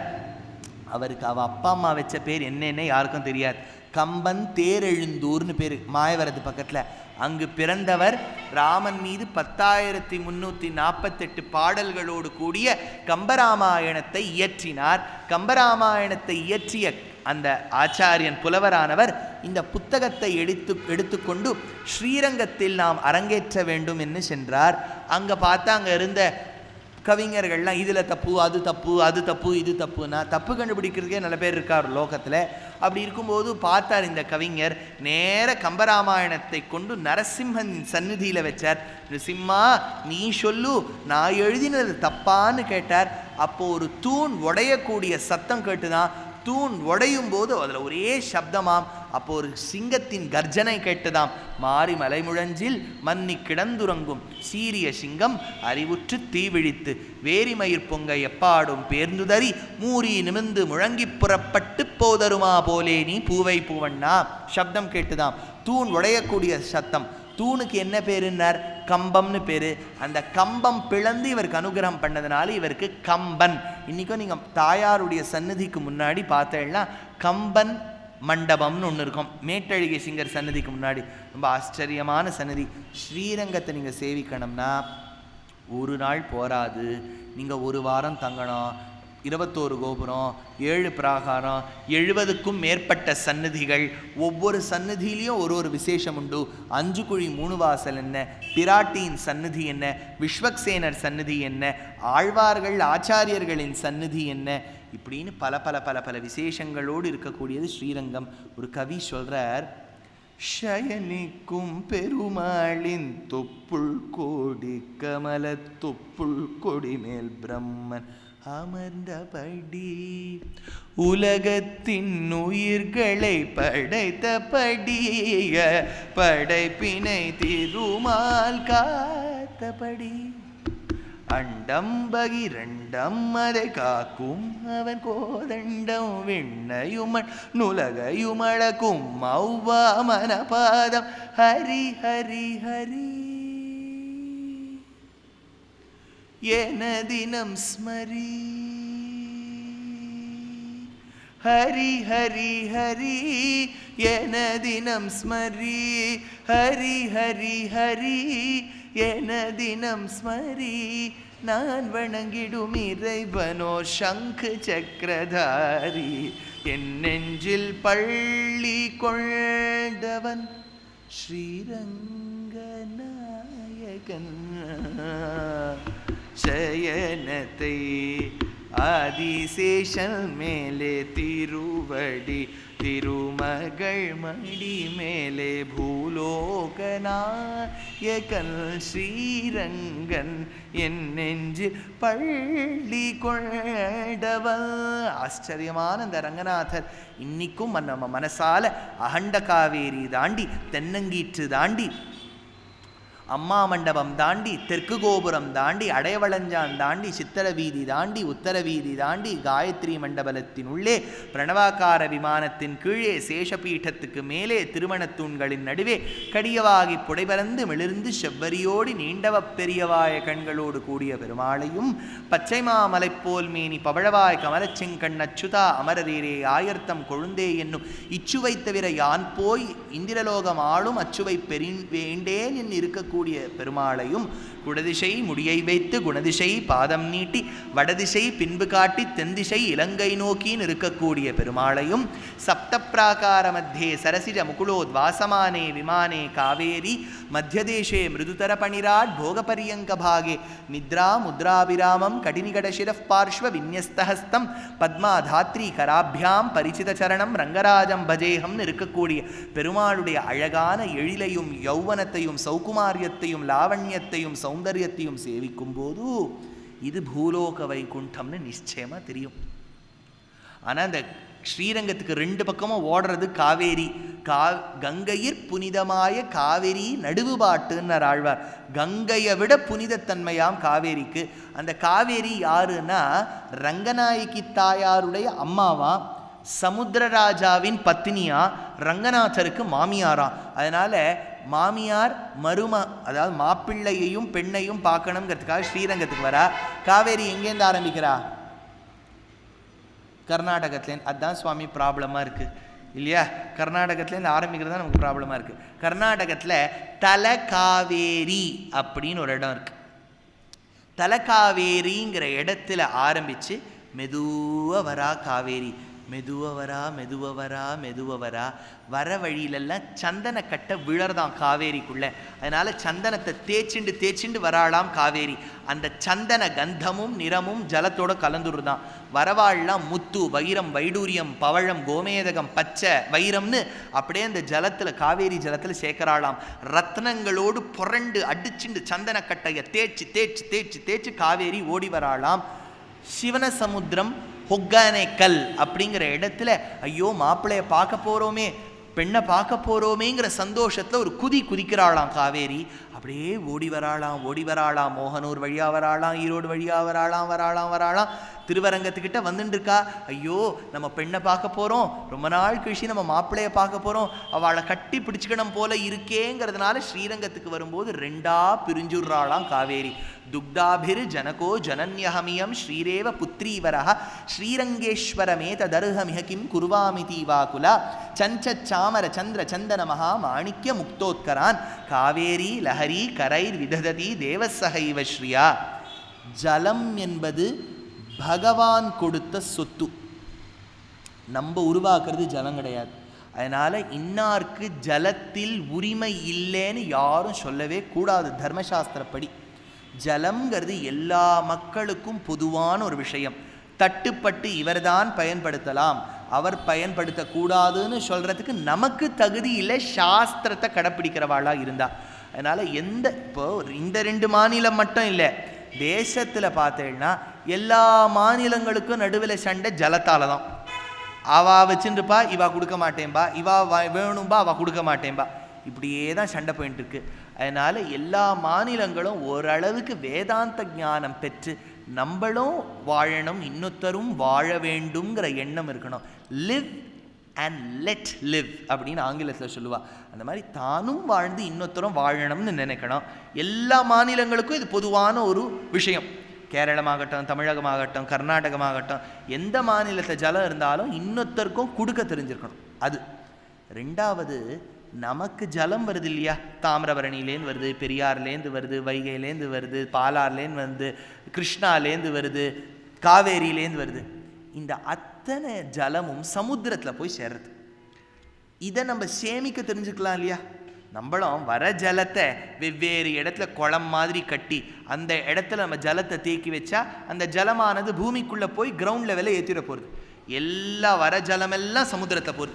ஏன் நம்மளால் சேர்த்து வைக்க முடியல? ஏன்னா நமக்கு அடுத்ததாக ஒரு மாநிலம் இருந்ததானே, நம்ம சேர்த்து வச்சா தப்பு இல்லையா, அவளுக்கு கொடுக்கணும். நமக்கு அடுத்ததாக பே ஆஃப் பெங்கால் தானே இருக்குது. அதனால் நம்ம அந்த உப்பு ஜலமாக இல்லாமல் நல்ல ஜலத்தை ஒரு 4-5 அணை கட்டி சேர்த்து வச்சா அந்த ஜலம் சமுத்திரத்தில் போய் கலக்காமல் இருக்கும் இல்லையா? ஏன்னா இன்னொருத்தர்கிட்ட இருக்கிற தப்பை சொல்லும் பட்சத்தில் நம்ம கிட்ட என்ன தப்பு இருக்குங்கிறத முதல்ல பார்க்கணும் இல்லையா? வர ஜலத்தை நம்ம சேர்த்து வச்சாலே போகிறோம். எவ்வளவு காவேரியில் என்ன, காவேரி எவ்வளோ வருஷமாக ஓடின்னு இருக்கு சொல்லவே முடியாது, யுகாந்தரமாக ஓடின்னு இருக்கு. அவ்வளவு ஜலமும் சமுத்திரத்தில் போய் சேருது. நம்ம சேர்த்து வைக்கணும்னு வச்சிருந்தா ஒவ்வொரு வீட்டுக்கும் காவேரி ஜலம் வரா மாதிரி இத்தனை நாளைக்கு பண்ணியிருக்க முடியும், பண்ணலை. அதனால இன்னொரு மாநிலமும் ஜலம் கொடுக்கணும், நம்ம கொடுத்த ஜலத்தையும் நம்ம பாதுகாக்க தெரியணும். ரெண்டு முக்கியமான கருத்துக்கள் எதுக்கு சொல்ல வரேன்னா, காவேரி ஓடுறா வரான்னு நம்ம புராண ரீதியாக பார்த்தா போறாது. அப்பவும் காவேரி ஓடின்னு இருந்தது, இன்னைக்கும் ஓடணும்னா எல்லா மக்களும் சேர்ந்து ஒத்துழைத்து தான் தண்ணீரை சேகரிக்க வேண்டும். அப்பேற்பட்ட ரங்கநாதனுடைய பெருமையை புராணத்திலிருந்து பார்த்தோம். ரங்கநாதனுடைய பெருமையை ஆழ்வார் பாசுரங்களிலிருந்து பார்த்தோம். ரங்கநாதனுடைய பெருமையை ஆச்சாரிய முகேன பார்த்தோம். ரங்கநாதருடைய பெருமையை நாதமுனிகள், ஆளவந்தார், ஸ்ரீபாஷ்யக்காரர், தேசிகன், பராசர பட்டர், கூரத்தாழ்வான், கர்நாடக மும்மூர்த்திகள் அப்படிங்கிற கணக்கில் பார்த்தோம். அப்பேற்பட்ட ரங்கநாதன் வாழணும். ஒரு காலத்தில் கிராமங்களில் கூட குழந்தைகளை தாலாட்டணும்னா ஸ்ரீரங்கத்தை சொல்லிட்டு தான் தாலாட்டுவா. ஆரிரண்டும் காவேரி அத நடுவே ஸ்ரீரங்கம், ஸ்ரீரங்கம் ஆடி திருப்பார் கடலாடி மாமாங்கமாடி மதுரை கடலாடி ஆராரோ ஆரிரரோ ஆராரோ ஆரிரரோ ஆரிரண்டும் காவேரி. எக்காலத்திலும் ரங்கம், ஸ்ரீரங்கம்ங்கிற பூலோக வைகுண்டம் தான் நம்ம நாக்கில் நிலைச்சிருக்கணும். அப்பேற்பட்ட ரங்கத்தை குஷ்யதே யஸ்ய நகரே ரங்கயாத்ரா தினே தினே தமஹம் சிரசாம் வந்தே ராஜானம் குலசேகரம். தினமும் கார்த்தால எழுந்துக்கும்போது இருக்கிற இடத்துலேருந்து ரங்கத்தை ஒரு வாட்டி சேவிக்கணுமா. நீங்கள் ஒரு வேளை கோயம்புத்தூரில் இருக்கேன்னு வச்சுக்கோங்க, எழுந்துக்கும்போது லெஃப்ட் ஹேண்ட் சைட், அதாவது கிழக்கு பக்கமாக திரும்பி ரங்கத்தை சேவிங்க. மெட்ராஸில் யாரோ இருக்கா, தென்மேற்கு பக்கமாக சேவிக்கணும். இப்படி ஒவ்வொருத்தரும் ஸ்ரீரங்கத்தை சேவிக்கணும்னு வச்சுட்டா அப்பேற்பட்ட திவ்ய தேசத்துக்கு நிகர் அதே திவ்ய தேசம்தான். பொதுவாக ஊருக்குள்ளே கோவில் இருக்கும், ஆனால் ஸ்ரீரங்கத்தில் அப்படி இல்லை, கோவிலுக்குள்ள ஊரு. அப்பேற்பட்ட ஆச்சரியமான சந்நிதி ரங்கநாதன். ரங்கத்துக்கு சமமாக ஒரு க்ஷேத்திரம் இல்லை, ரங்கநாதனுக்கு சமமாக ஒரு தெய்வம் இல்லை, ரங்கநாச்சியாருக்கு சமமாக ஒரு தாய் இல்லை, காவேரிக்கு சமமாக ஒரு நதி இல்லை, ஆழ்வார்களுக்கு சமமாக பக்தர்கள் இல்லை, தேசிகனுடைய ஸ்ரீசுக்திகளுக்கு சமமாக ஒரு கிரந்தங்கள் இல்லை, அவருடைய மகாத்மியத்தை சொல்கிறதுக்கு சமமான புராணங்கள் இல்லை. அப்பேற்பட்ட பெருமைக்கும் பொறுமைக்கும் நாம் பல்லாண்டு பாடி ரங்கத்தையே தியானித்து பாவித்து தொழ வேண்டுங்கிற அந்த எண்ணத்தோடு இன்று உபன்யாசத்தை நிறைவு செய்கின்றேன். சாயங்காலம் நான் பாகவத சப்தாகம் சொல்லிட்டு வரேன். யார் யாரெல்லாம் வர முடியுமோ வாங்கோ. ஏன்னா இன்னும் 3 நாள் தான் இருக்குது. இன்றைக்கி 5ஆம் நாள், நாளைய தினம் 6ஆம் நாள், நாளனி 7ஆம் நாள், 3 நாட்கள் கிருஷ்ண சரித்திரம் சொல்லுவேன். வரணும். நாளை கார்த்தால மறுபடியும் இதே ஆஸ்தானத்தில் திருக்குறுங்குடி க்ஷேத்திர மகாத்மியம். எங்கனையோ அன்னை நீர்காள் என்னை முனிவத நீர் நங்கட்கோல திருக்குறுங்குடி நம்பியை நான் கண்டபின் சங்கினோடும் நேமியோடும் தாமரை கண்களோடும் செங்கனிவாய் ஒன்னினோடும் செல்கின்றது வெண் நெஞ்சமேன்னு இருக்கக்கூடிய திருக்குறுங்குடி க்ஷேத்திர மகாத்மியம் நாளை கார்த்தால 9 மணிக்கு. நாளனிக்கு புருஷ சூக்தத்தை பற்றி அர்த்தம் வேத பாடசாலா ஆர்எஸ்புரத்தில் சொல்கிறேன். இந்த 220 மணி நேரத்துக்கு அடியேன்னு சொன்ன தமிழ் உபன்யாசங்கள் ஒரு சிப்பில் இருக்குது. பாலசுந்தரம் சுவாமி கிட்ட அது இருக்குது. யாருக்கெல்லாம் ஆசைப்படுறீங்களோ அவர்கிட்ட நீங்கள் கான்டாக்ட் பண்ணீங்கன்னா ஒரு சிப்பு. இப்போலாம் சிடியே போயிடுது. ஏன்னா நான் 220 மணி நேரத்துக்கு சிடி போகிறோன்னா ஏர் பேக்கே நீங்கள் எடுத்துன்னு வரணும், அவ்வளோ சிடி இருக்குது. அதனால் இப்போ ஒரு சின்ன சிப், அதில் 220 ஹவர்ஸ். யார்கிட்டெல்லாம் ஸ்மார்ட் ஃபோன் இருக்கோ அந்த சிப் அதில் போட்டுக்கலாம். டேப் இருந்தாலும் போட்டுக்கலாம். இல்லாட்டா கார்டு ஹோல்டர்னு 25 ரூபாய்க்கு கடையில் ஒன்று கிடைக்கும். அதுக்குள்ளே இந்த சிப்பை போட்டுட்டேன்னா அது உங்களுக்கு ஒரு பென்ட்ரைவ் மாதிரி இருக்கும். 220 மணி நேரத்துக்கு சொல்லியிருக்கேன், அது இருக்குது. யாரெல்லாம் வீட்டில் அடிக்கடி கம்ப்யூட்டரில் வேலை பார்க்குறீங்களோ யூடியூப்பில் கிட்டத்தட்ட 1100 மணி நேரத்துக்கும் மேலே அடியனுடைய ஆங்கிலத்தில் உபன்யாசமும் தமிழ்லேயும் இருக்குது. அதையெல்லாம் நீங்கள் கேட்டு எப்பெல்லாம் டைம் கிடைக்கிறதோ ஆற்றுல நீங்கள் சமையல் பண்ணிகிட்டே கேளுங்கோ, ஏதாவது ஆற்றுல ஃப்ரீயாக இருக்கேன்னா கேளுங்கோ, வண்டி ஓட்டும்போது கேட்டுட்டே போங்கோ, இல்லாட்டா முடியலையா சுவாமி தூக்கம் வருது கஷ்டமாக இருக்குன்னா அது கேட்டுட்டே தூங்குங்கோ. ஏதோ ஒன்று அந்த உபன்யாசத்தை எதுக்கு வேணாலும் பயன்படுத்தலாம், ஆல் இன் ஒன். அதனால் அப்பேற்பட்ட உபன்யாசங்களை கேட்டுட்டே இருந்து கோயம்புத்தூரில் இருக்கக்கூடிய பக்தர்களுக்கு விசிஷ்டாத்வைத ஸ்ரீ வைஷ்ணவ சம்பிரதாயத்தில் இருக்கக்கூடிய நம்பிக்கை பிரதிபக்தி வளர வேண்டும்னு சொல்லி எல்லோரும் ஆச்சாரியனிடத்தில் சென்று சரணாகதி செய்ய வேண்டும்னு பிரார்த்தனை. ஏன்னா இந்த ஜென்மம் நல்ல ஜென்மமாக போயிடுது. இல்லாட்டா நம்மளால் பெருமாள் கோவிலில் உட்காந்துன்னு பெருமாளுடைய பெருமையை கேட்க முடியுமா? பெருமாள் கொடுத்துருக்கார். அடுத்த ஜென்மம் வேண்டாம். அடுத்த ஜென்மம் வேண்டாம்னா இந்த ஜென்மத்தை சரணாகதி பண்ணணும். யார்கிட்ட பண்ணணும்? ஆச்சாரிய மூலமாக பெருமாள் கிட்ட பண்ணணும். ஏன் சுவாமி நம்மளே பண்ணிக்க கூடாதானே? பண்ணிக்கலாம். நம்ம வியாசர், வால்மீகி, பராசரர் போன்ற மகான்களாக இருந்தால் பண்ணிக்கலாம். பாமரர்களான நமக்கு விதிவிலக்கெல்லாம் தெரியாது. அதனால் ஒரு ஆச்சாரியனை முன்னிட்டு கொண்டு சரணாகதி செய்ய வேண்டும். இந்த பிப்ரவரி மாதம் ஸ்ரீமத் அழிசிங்கர் அகோபிலமடத்து ஆச்சாரியன் ஏழ்றார் கோயம்புத்தூர் நகரத்துக்கு. எல்லாரும் போய் ஸ்வரூபத்தில் போய் ஆச்சாரியனை சேவிச்சுட்டு முடிஞ்ச அளவுக்கு யாருக்கெல்லாம் சரணாகதி பண்ணிக்கணும்னு இருக்கோ அவர்கிட்ட போய் விண்ணப்பம் பண்ணிட்டு சரணாகதி பண்ணிட்டு எல்லோரும் ஸ்ரீபாஷ்யக்காரரை போலவும் சுவாமி வேதாந்த தேசிகனை போலவும் பிரபன்னர்களாக இருந்து சரணாகதி செய்து அர்ச்சிராதி மார்க்கத்தில் வைகுண்டம் செல்ல வேண்டுங்கிற எண்ணத்தோடு இருக்க வேண்டும். இது ஒரு ரிக்வெஸ்ட்டாக வைக்கிறேன். நல்லா யோசிங்கோ, டைம் இருக்குது, பண்ணிண்டுலாம். இந்த ஜென்மத்தை விட்டால் நமக்கு அடுத்த ஜென்மம் எப்போ எப்படி பிறப்போன்னு தெரியாது. அதனால் இப்போ பல நாடுகளில் யூஎஸ்லாம் பார்த்தீங்கன்னா பல நாடை பிளாக்கே பண்ண ஆரம்பிச்சுட்டா. அந்த நாட்டிலலாம் நம்ம போய் பிறந்துவிட்டோம்னா ரொம்ப கஷ்டமாயிடும். அதனால் இந்த தேசத்தில் பிறந்திருக்கோம், கர்ம பூமியில் பிறந்திருக்கோம், புண்ணிய பூமியில் பிறந்திருக்கோம், பெருமாளை பற்றி கேட்கக்கூடிய வாய்ப்பு. இதையும் மீறிக்கொண்டு நாம் சரணாகதி பண்ணலேன்னா வாய்ப்பை இழந்து விட்டோங்கிற அர்த்தம் வந்துடும். அதனால் ஆச்சாரியன் வரார், அவர்கிட்ட சரணாகதி பண்ணிக்கோங்கோ. கவிதார்க்கிக சிம்ஹாய கல்யாண குணசாலினே ஸ்ரீமதே வெங்கடேஷாய வேதாந்த குரவே நமः. ஸ்வஸ்தி பிரஜாபிய பரிபாலயந்தாம் ஞாயேன மார்கேண மஹிம் மஹீஷாः. கோபிராமணேபியா சுபமஸ்து நித்யம் லோகா சமஸ்தா சுகினோ பவந்து. இந்த கோவிலில் பட்டர் சுவாமி ஹாரத்தி எடுத்திருந்தார். ஹாரத்தி எடுக்கும்போது ஒரு ஸ்லோகம் சொன்னார். ஸ்லோகம் சொல்லும்போது வடமொழி ஸ்லோகம் சம்ஸ்கிருதத்தில். நான் கேட்டேன், சுவாமி இதை எழுதினது யாருன்னு. அவர் சொன்னார் ஸ்ரீநிதி சுவாமின்னர். ஸ்ரீநிதி சுவாமி அடியேனுடைய ஆச்சாரியனுடைய திருத்தகப்பனார். எனக்கு பிராச்சாரியன் முறை. அதனால் இந்த கோவிலுக்கு வந்தவுடனே எங்கள் பிராச்சாரியன் வந்திருக்காருன்னு சொன்னவுடனே உள்ளுக்குள்ளே ஒரு சந்தோஷம். அவர் காலடிப்பட்ட கோவிலுக்கு அடியேன் வந்திருக்கேன்னு. அப்பேற்பட்ட இந்த கோவிலில் இருக்கக்கூடிய கைங்கரியப்பராள், கமிட்டி மெம்பர்ஸ், ட்ரஸ்டீஸ் எல்லாருக்கும் அடியேனுடைய நமஸ்காரங்கள், வணக்கங்கள். பட்டர் சுவாமிக்கு அடியேனுடைய நமஸ்காரம்.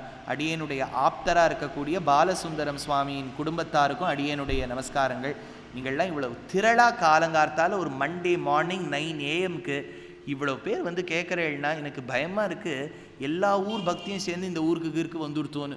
அதனால் கொஞ்சம் விட்டு வைங்க, மற்ற ஊருக்காராலும் கொஞ்சம் பக்தியோடு இருக்கட்டும், எல்லாம் சேர்த்து வச்சு இதே ஊருக்கு வந்துடுத்தோன்னு நினைக்கிறேன். அதனால் உங்கள் பக்தி, பொறுமை, பெருமை அத்தனைக்கும் பல்லாண்டு பாடி நிறைவு செய்கின்றேன். யாரெல்லாம் நோட்ஸ் எடுத்திருக்கீங்களோ அதை வந்து ஃபோன் பண்ணி உங்கள் ஃப்ரெண்ட்ஸுக்கு இந்த கருத்தை சொல்லுங்கள். என்னென்னா, நம்ம சனாதன தர்மங்கிறது நம்ம கேட்ட விஷயத்தை இன்னொருத்தருக்கு சொன்னால்தான் வளருமே ஒழிய, நான் 100 ரூபா கொடுக்குறேன் என் மதத்துக்கு வான்னு சொல்லக்கூடிய தர்மம் அல்ல இந்த மதம். இந்த மதமானது உனக்கு பிடிச்சிருக்கா, புரியறதா, இருன்னு சொல்லக்கூடிய மதம். யாரையும் ஃபோர்ஸ் பண்ணக்கூடிய மதமே கிடையாது. அதனால் மனசால் ஒருத்தர் விரும்பணும்னா நல்ல கருத்துக்கள் கேட்கணும். நம்மளால் என்ன முடியும், கேட்ட 2 விஷயத்தை இன்னொருத்தர்கிட்ட சொல்லலாம் இல்லையா? உங்கள் வீட்டில் யாரோ வேலை பார்க்க வரா, அவளுக்கு சொல்லுங்க.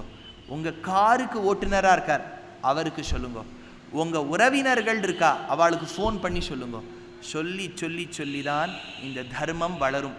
தர்மம் வளருவதற்கு காரணம் ஒருத்தர் 2 பேர் இல்லை, ஒத்தரும் நீங்கள் பங்கெடுத்துக்கணும். உங்கள் பிள்ளைகளுக்கு ஃபோன் பண்ணி சொல்லுங்க. பல பேர் சொல்கிறா, சுவாமி இந்த காலகட்டத்தில் பிள்ளைகள் ஒன்றுமே கேட்க, ஃபோன் பண்ணி சொல்லுங்க, அது கேட்கும். நான் எழுதி தரேன். ஏன்னா நான் பல்கலைக்கழகத்தில் பிலானியில் படிக்கும்போது உபன்யாசங்கள் சொல்லுவேன். அப்போ எனக்கு என்ன 18 வயசு. அப்போ நானே உட்காந்துன்னு நோட்டீஸ் எல்லாம் எழுதி உபன்யாசம்னு சொல்லிவிட்டு ஹாஸ்டலாக போய் ஒட்டிட்டு வருவேன். மக்கள் ரொம்ப குறைச்சலாக வருவா, 20 பேர் வருவா எங்கள் கேம்பஸில் ஸ்டூடெண்ட்ஸ். எனக்கு ரொம்ப வருத்தமாக இருக்கும். சரி பரவாயில்லேன்னு போய் பார்த்தா அப்போ தான் தெரியும், ஹாஸ்டலில் நான் ஒட்டின போஸ்டரெல்லாம் ஒருத்தன் கிழிச்சுட்டே இருக்கான்னு. அப்படி ஒரு பாகவதோத்தமர் ஒருத்தருங்க இருந்தார்.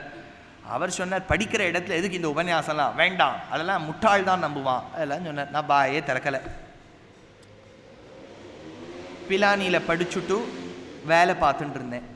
2013 ஆஸ்திரேலியாவுக்கு நான் போய் உபன்யாசம் பண்ணணுமா இருந்தது. ஆஸ்திரேலியாவுக்கு போகிறேன்னு பல பேருக்கு தெரிஞ்சுடுத்து. ஒருத்தர் எனக்கு மெசேஜ் எழுதினார் முகப்புத்தகத்தில். முகப்புத்தகம்னா என்ன, ஃபேஸ்புக்கில் எழுதினார். என்னன்னு எழுதினார்னா, நீ ஆஸ்திரேலியாவுக்கு வரேன்னு கேள்விப்பட்டேன், ரொம்ப சந்தோஷம், எங்கள் ஊரில் உன்னுடைய ஒரு உபன்யாசம் வச்சுக்கணும், என்ன ஏற்பாடு பண்ணணும் சொல்லு அப்படின்னு ஒருத்தர் எழுதினார். யார் தெரியுமோ, நான் படிக்கும்போது ஒருத்தர் கிழிச்சார்னு சொன்னேனே போஸ்டரை, அவரே. அதனால் பகவான் யாருக்கு வேணாலும் எப்போ வேணாலும் ஞானோதயத்தை கொடுக்கலாம். ஆனால் நம்ம வாயால் ஒருத்தருக்கு வந்துடுச்சுன்னா நமக்கு ஒரு பெருமை தானே. அதனால் உங்களால் முடிஞ்ச அளவுக்கு தர்மத்தின் கருத்துக்களை நீங்கள் ஒருத்தரும் பிரச்சாரம் பண்ணுங்க. அப்படி பண்ணால்தான் சனாதன தர்மம் நிலைச்சிருக்கும். யோசிச்சு பாருங்க, இந்த தர்மம் சனாதன தர்மம் யாருக்கும் பைசா கொடுக்காமல் ஒன்றும் பண்ணாமல் இவ்வளவு மில்லேனியம்ஸ் இயர்ஸ் ஆயிரக்கணக்கான வருஷமாக ஸ்திரமாக இருக்குன்னா இதனுடைய வேர் எப்படி ஸ்ட்ராங்காக இருக்கும் பாருங்க. ஒன்றும் நம்ம கொடுக்குறதில்ல. இது எப்படின்னா, நம்ம 100 ரூபா கொடுக்க வேண்டாம், வரவர் 100 ரூபா கொடுப்பாரான்னு எதிர்பார்த்துன்னு இருக்கோம் இல்லையா? ஆனால் இத்தனை பேர் இருக்கானா சனாதன தர்மத்தின் ஆழம் எவ்வளவு இருக்கும். அப்பேற்பட்ட தர்மத்தில் நாம் பிறந்திருக்கின்றோம் அப்படின்னு சொல்கிறதுக்கு நம்ம பெருமைப்படணும். நம்ம அடுத்த 2-3 தலைமுறையும் பெருமைப்படணுங்கிறதோடு சொல்லி நிறைவு செய்கின்றேன். கவிதார்க்கிக சிம்ஹாய கல்யாண குணசாலினி ஸ்ரீமதே வெங்கடேஷாய வேதாந்த குரவே நமஹ.